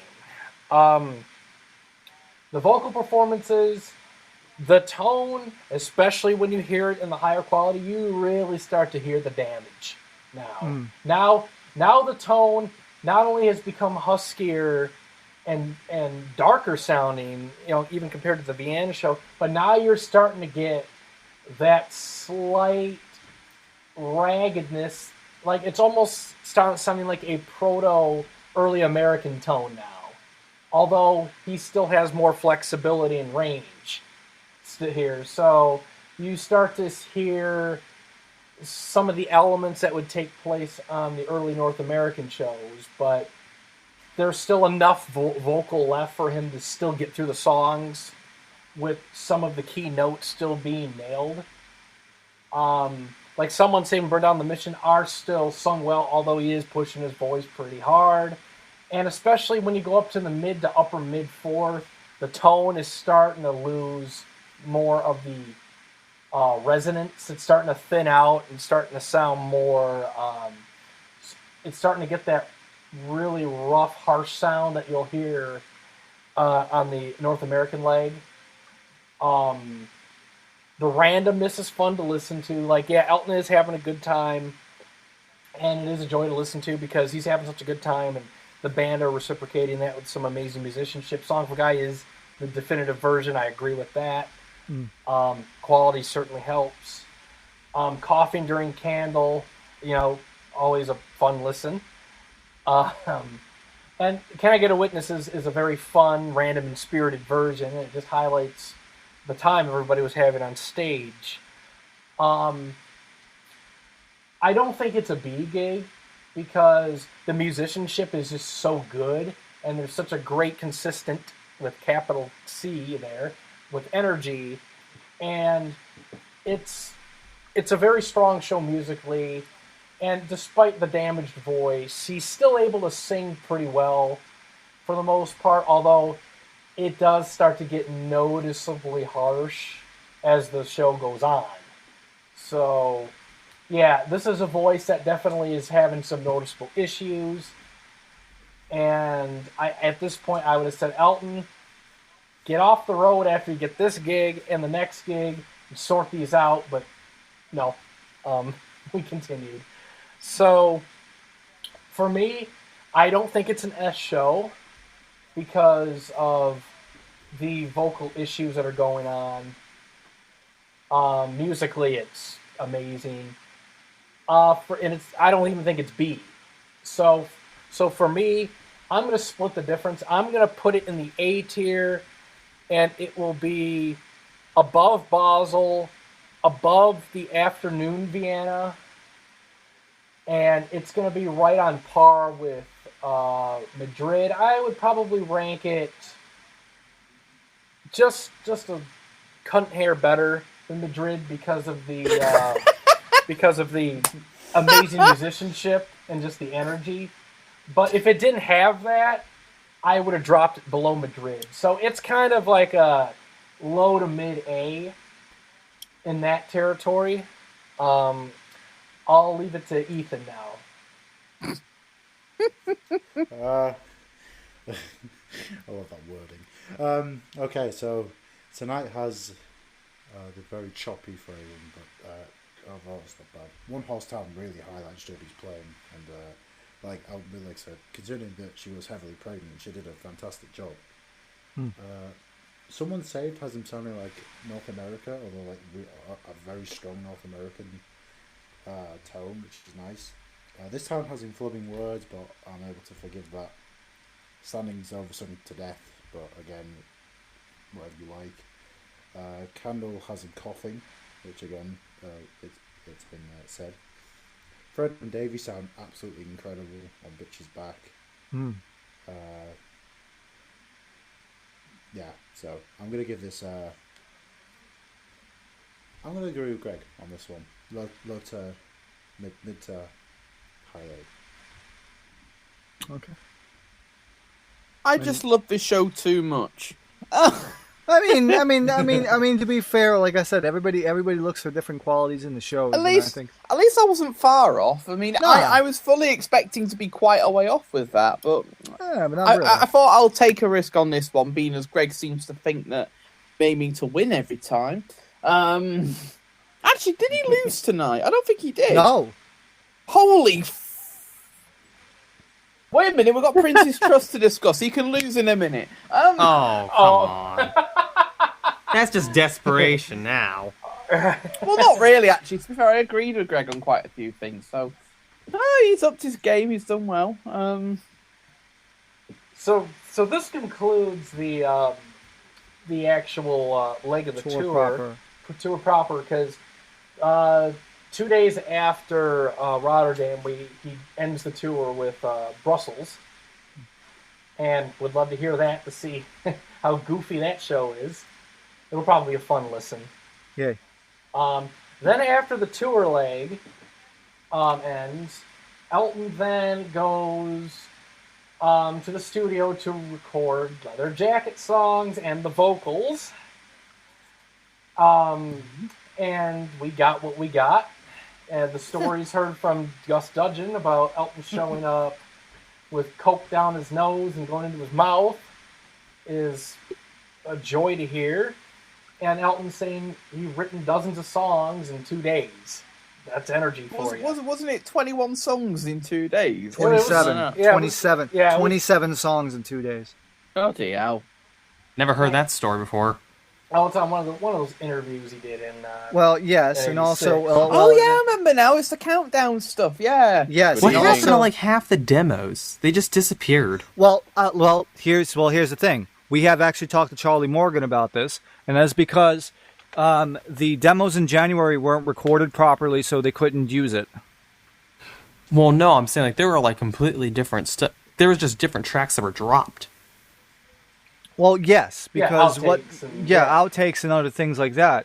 But from Charlie's mouth, the vocals for Leather Jackets were recorded during the summer of 1986, so June, July, August. Ugh. Yeah, so yeah. In Holland as well. Yeah, so from late spring to early summer, that's when the album was, recorded and the vocals were done. And man, you can just hear, like, I can understand if you're on the road and you sound rough, but if that's the best you can pull off in the studio, then you need to get yourself sorted out. Yeah. So, yeah, it's like you can just hear it, yeah. And It's like Victim of Love in that sense, but worse. yeah, I mean, it's like then you hear the demo vocals that were done, earlier in the year, and it's like completely different tone, and it's like you have classic Elton versus Coke Elton, and Leather Jackets is the only album where Elton actually went into the studio fucked up on cocaine, and did all the vocals and the recording, because every other album he did during his substance use days, he would at least record and work on the album sober, and then leave the partying, after or on the road. But here, completely off. in the studio, and it really shows. And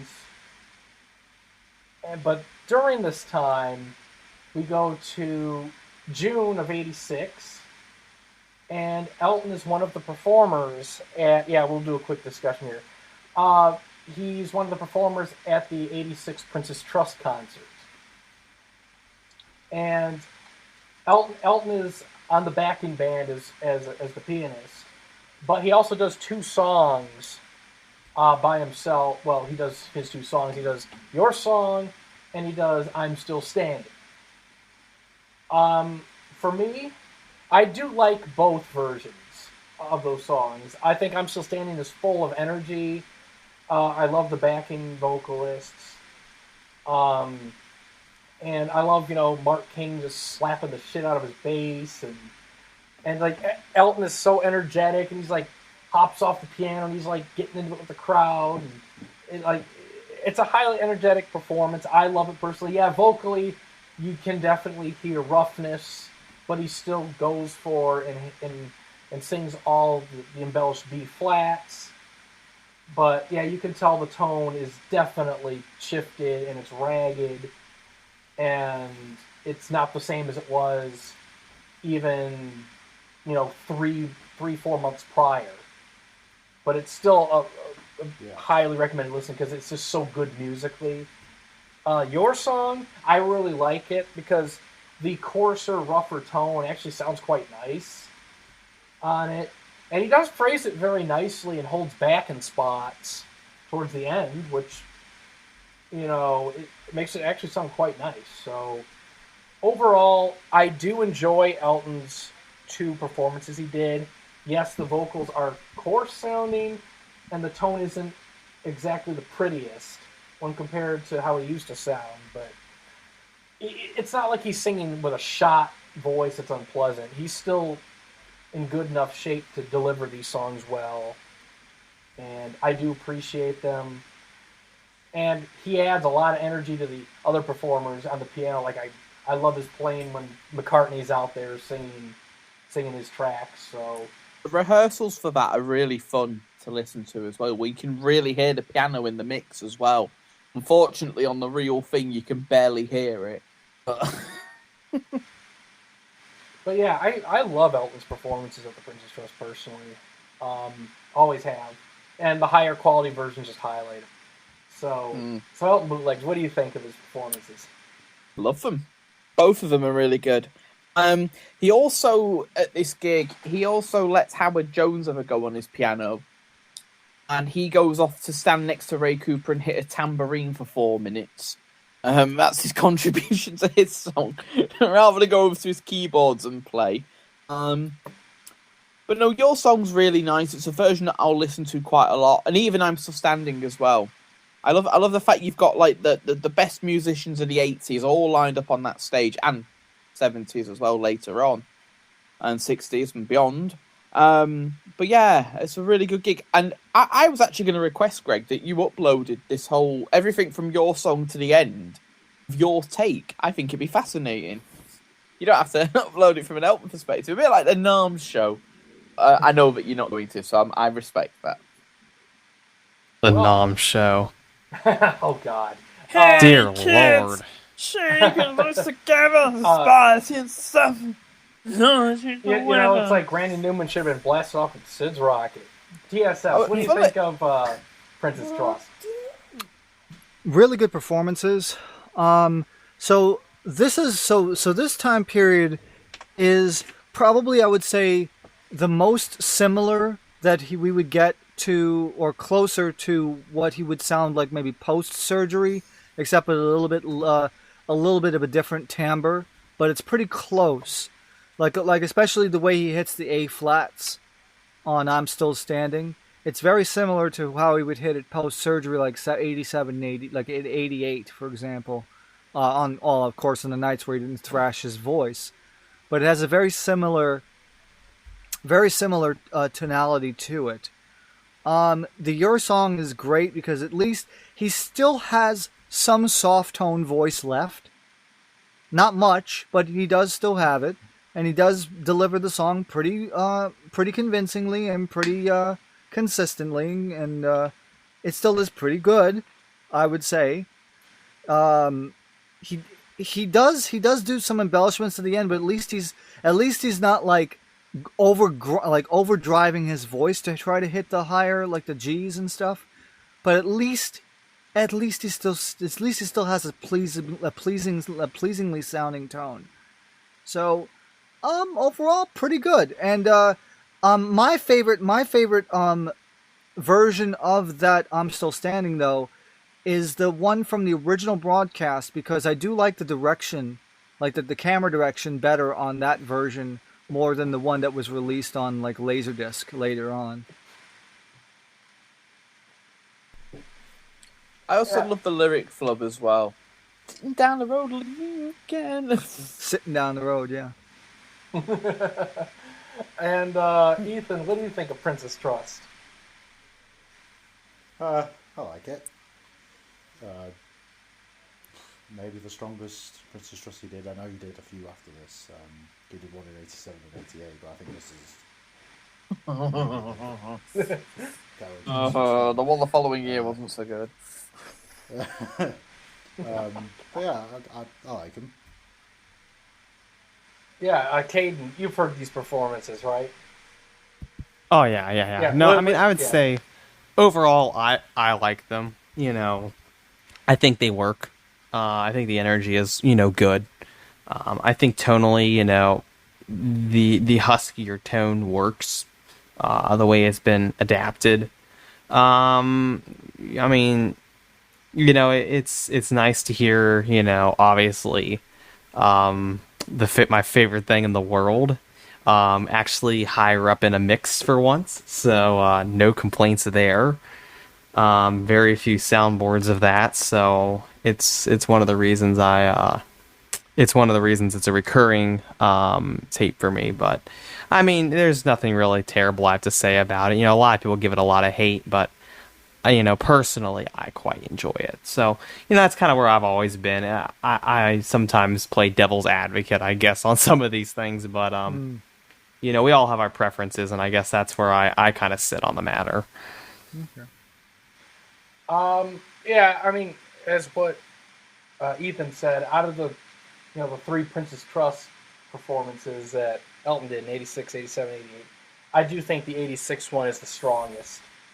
Because, it's not like 88 where he's mumbling through words, and it's not like 87 where his voice is in worse shape there compared to Gillette Fusion phrasing, right? Yeah. Where he's grinding his voice with Bryan Adams, and then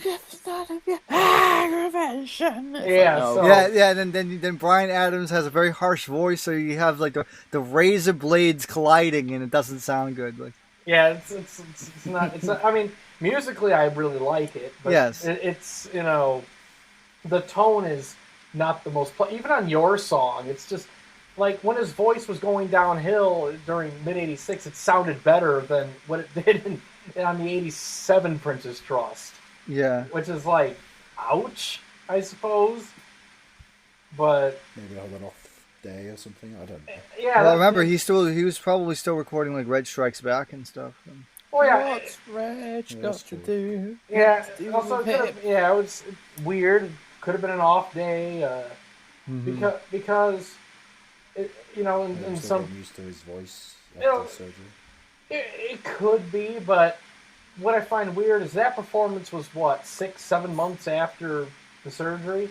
Yeah. Then you go back to his first performances after surgery when he sang at that AIDS benefit concert at Wembley Arena where he had the platinum blonde hair. He did. Where he looked like Stone Cold Steve Austin and stuff. Yeah. Yeah, where he had the Steve Austin Hollywood Blondes look, and you had the and he sang "Will You Love Me Tomorrow" and Blues, and it's like he sounded better there.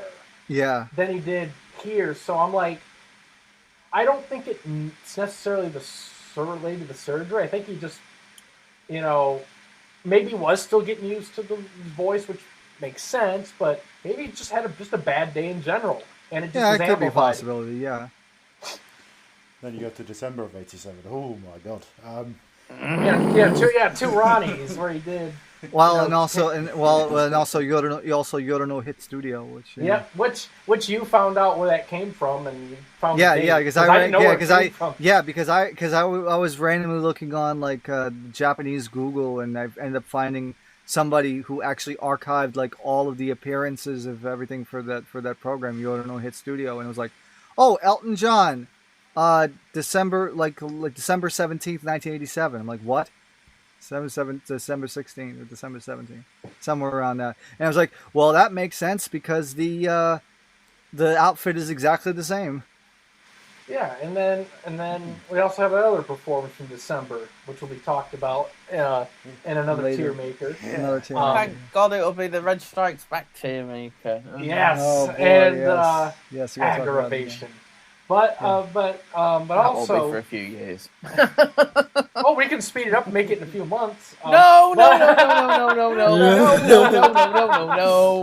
I think we should. I would.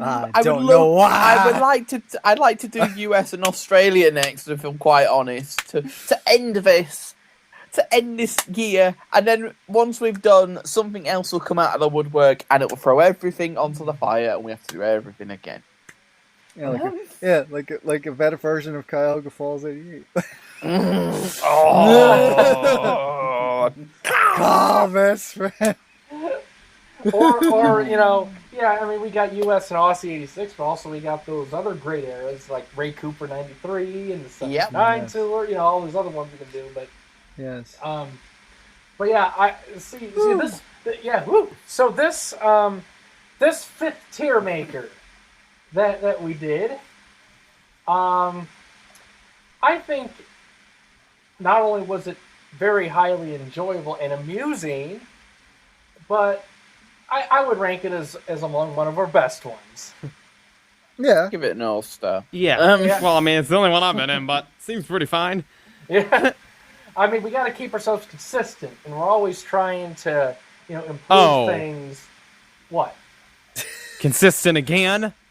Oh, How many times do I have to hear that today? A few more, but also, we try to make things better and better as things go on. So, yeah, I had a ton of fun doing this, and I can actually hold my head up high and say I didn't lose on this one.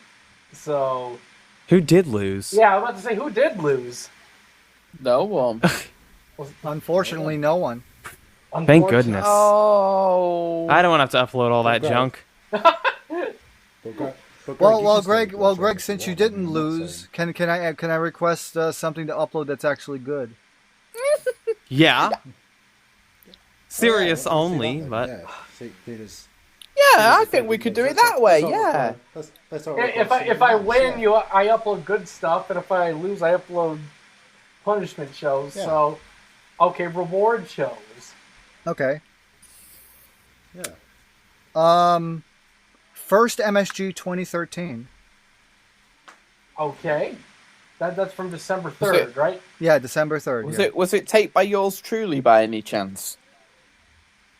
Maybe. I wonder what. My request. Shrewsbury 2011. No, wait.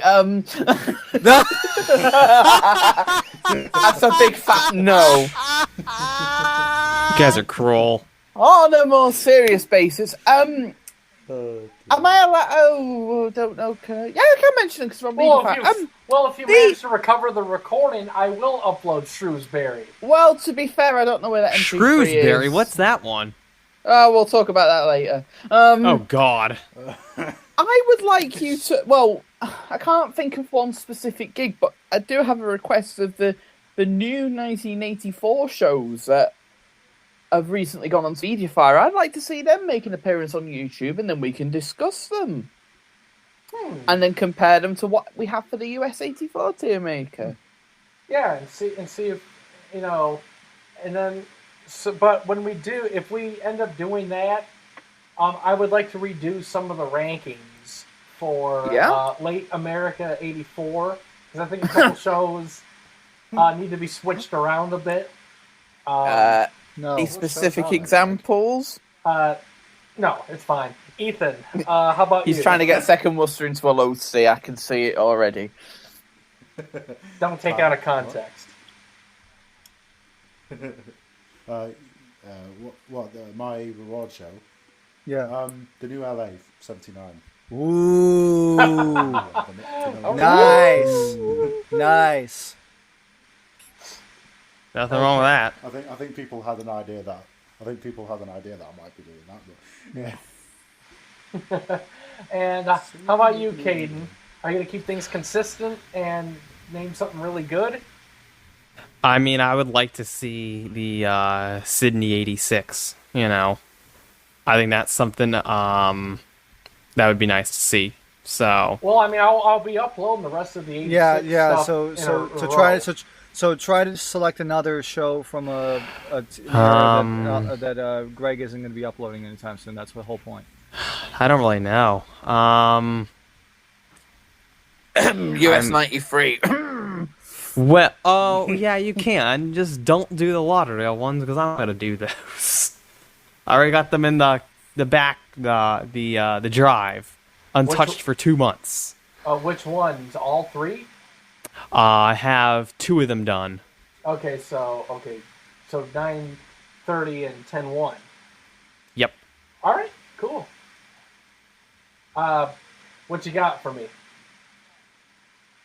What show do me? you want? Yeah, what show do you want? Maybe some of the Texas ones. Those were solid. From I liked late those 93? actually. Yes. Well, that's going to Okay. be going up. That's going to be going up anyway. Yeah, because I'm doing 2 parallel ones. 94 stuff. 94. Yeah, we got What- 94 in Cooper. Yeah. So what you got for me? I don't even know what's out there, to be honest. There's San Jose, Los Angeles. Then there's like Paris and London and Milan and stuff like I've heard that. Milan, so I don't want Milan. But I mean, pick which one you think's best. Honestly, just So okay, so whatever one. so you want me to upload a 94 Ray Cooper show? Sure, that'd be Okay, great. there we go. There we go. 94 Ray Cooper show. LA 79. The October 84 new shows. Surprise! And then yeah, surprise. And then They're interesting. And then what the fuck was the other one? MSG 2013. There we go. First From the time. taper. All Nudge, right. nudge, That's wink, oddly wink. specific. All right. Because he so- taped it. Oh, That's why I that asked. explains things. So okay, so Oh, nothing wrong with that. I'll do that. But since there's 2 versions, you want me to put both versions out there? Ooh. Sure, That's, why that- not? That's a good question. Yeah, because whatever sounds better. Yeah, Aw. well, if yours sounds better, fuck yeah, I'm putting yours up. But if the other source is, then I don't want to hurt your feelings. So, Well, you can put mine up because I give the blessing for it. all right. So what I'm gonna do, and plus I believe your copy has the amazing "I'm Still Standing" audience member on it. Yes, the MSG lady, yeah, and the guy. No, it's I think it was the guy and then the MSG lady. Yes.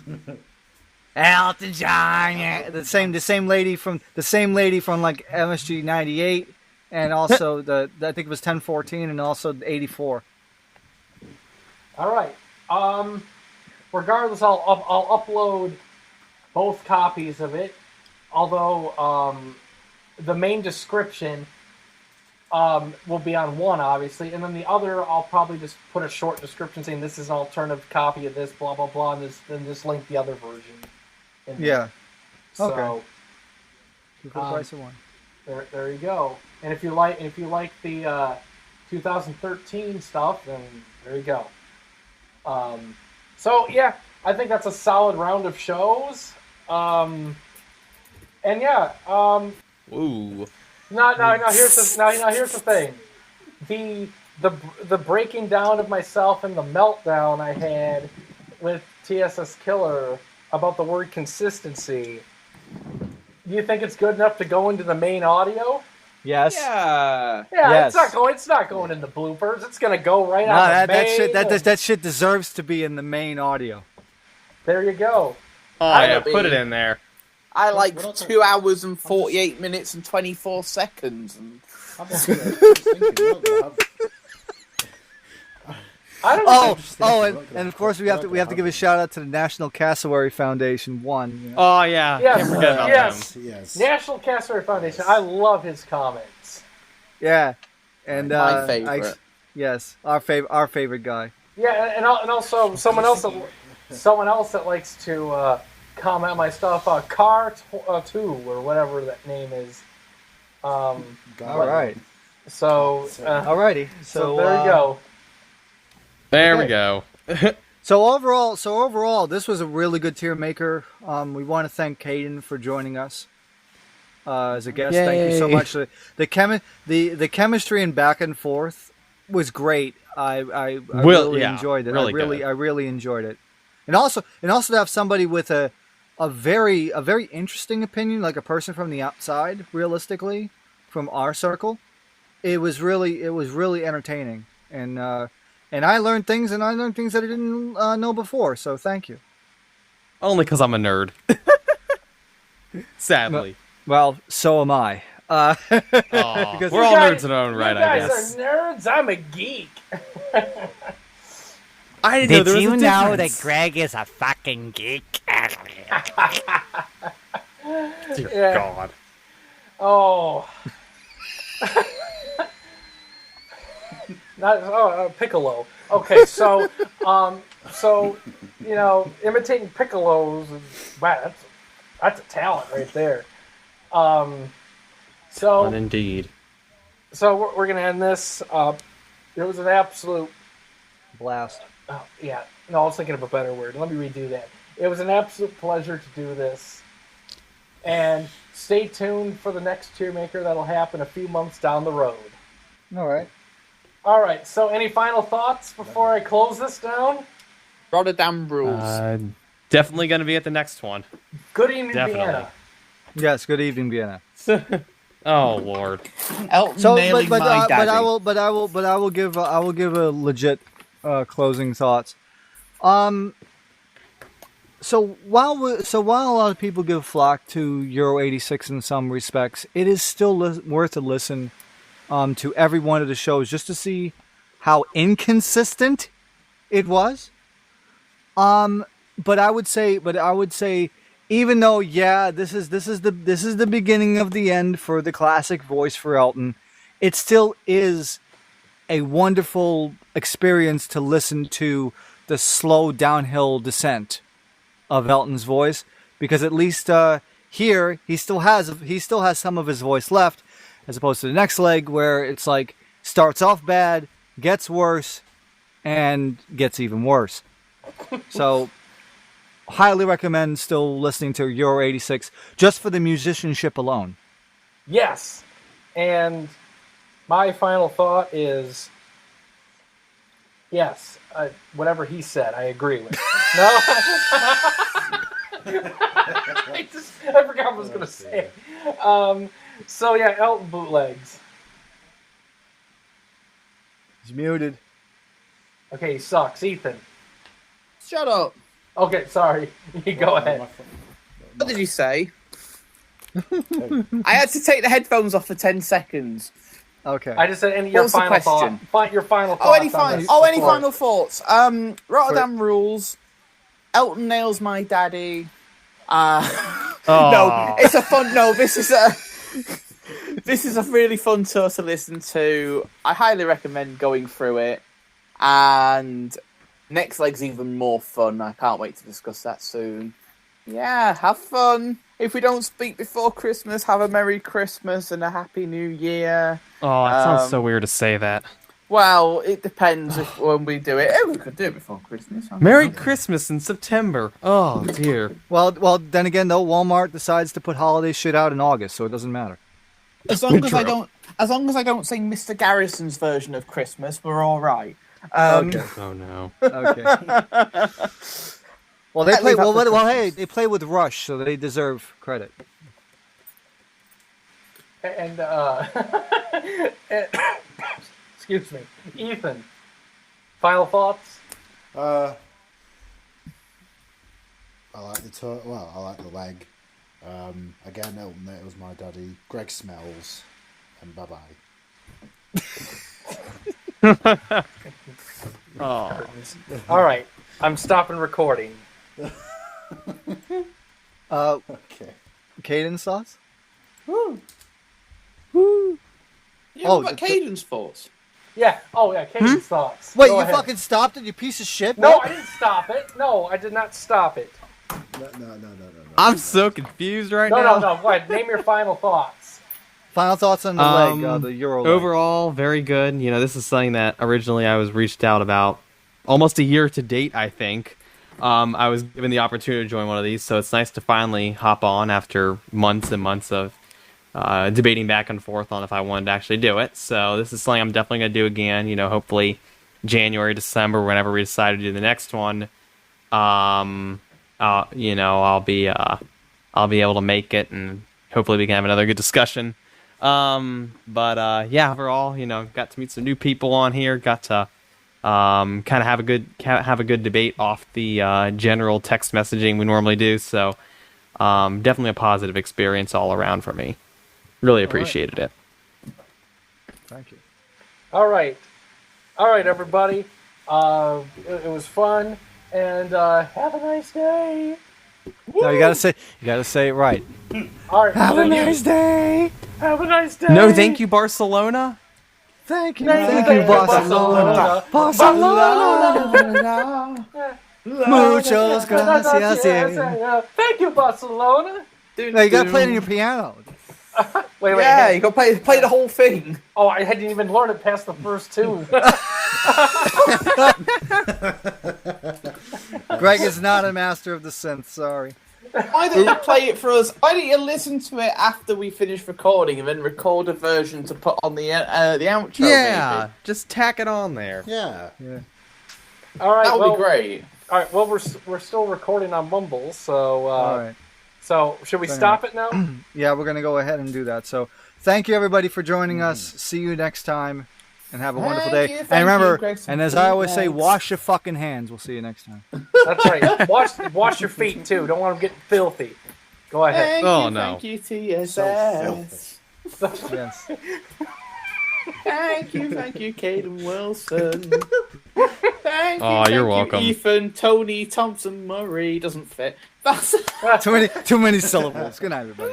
It's like thank you, Elton Bootlegs. Yeah, that fits. Yay! there. Woo! All right. Stop. Wait. Okay. You haven't stopped. All right, we're gonna stop now. All right. Yeah. Stop it now.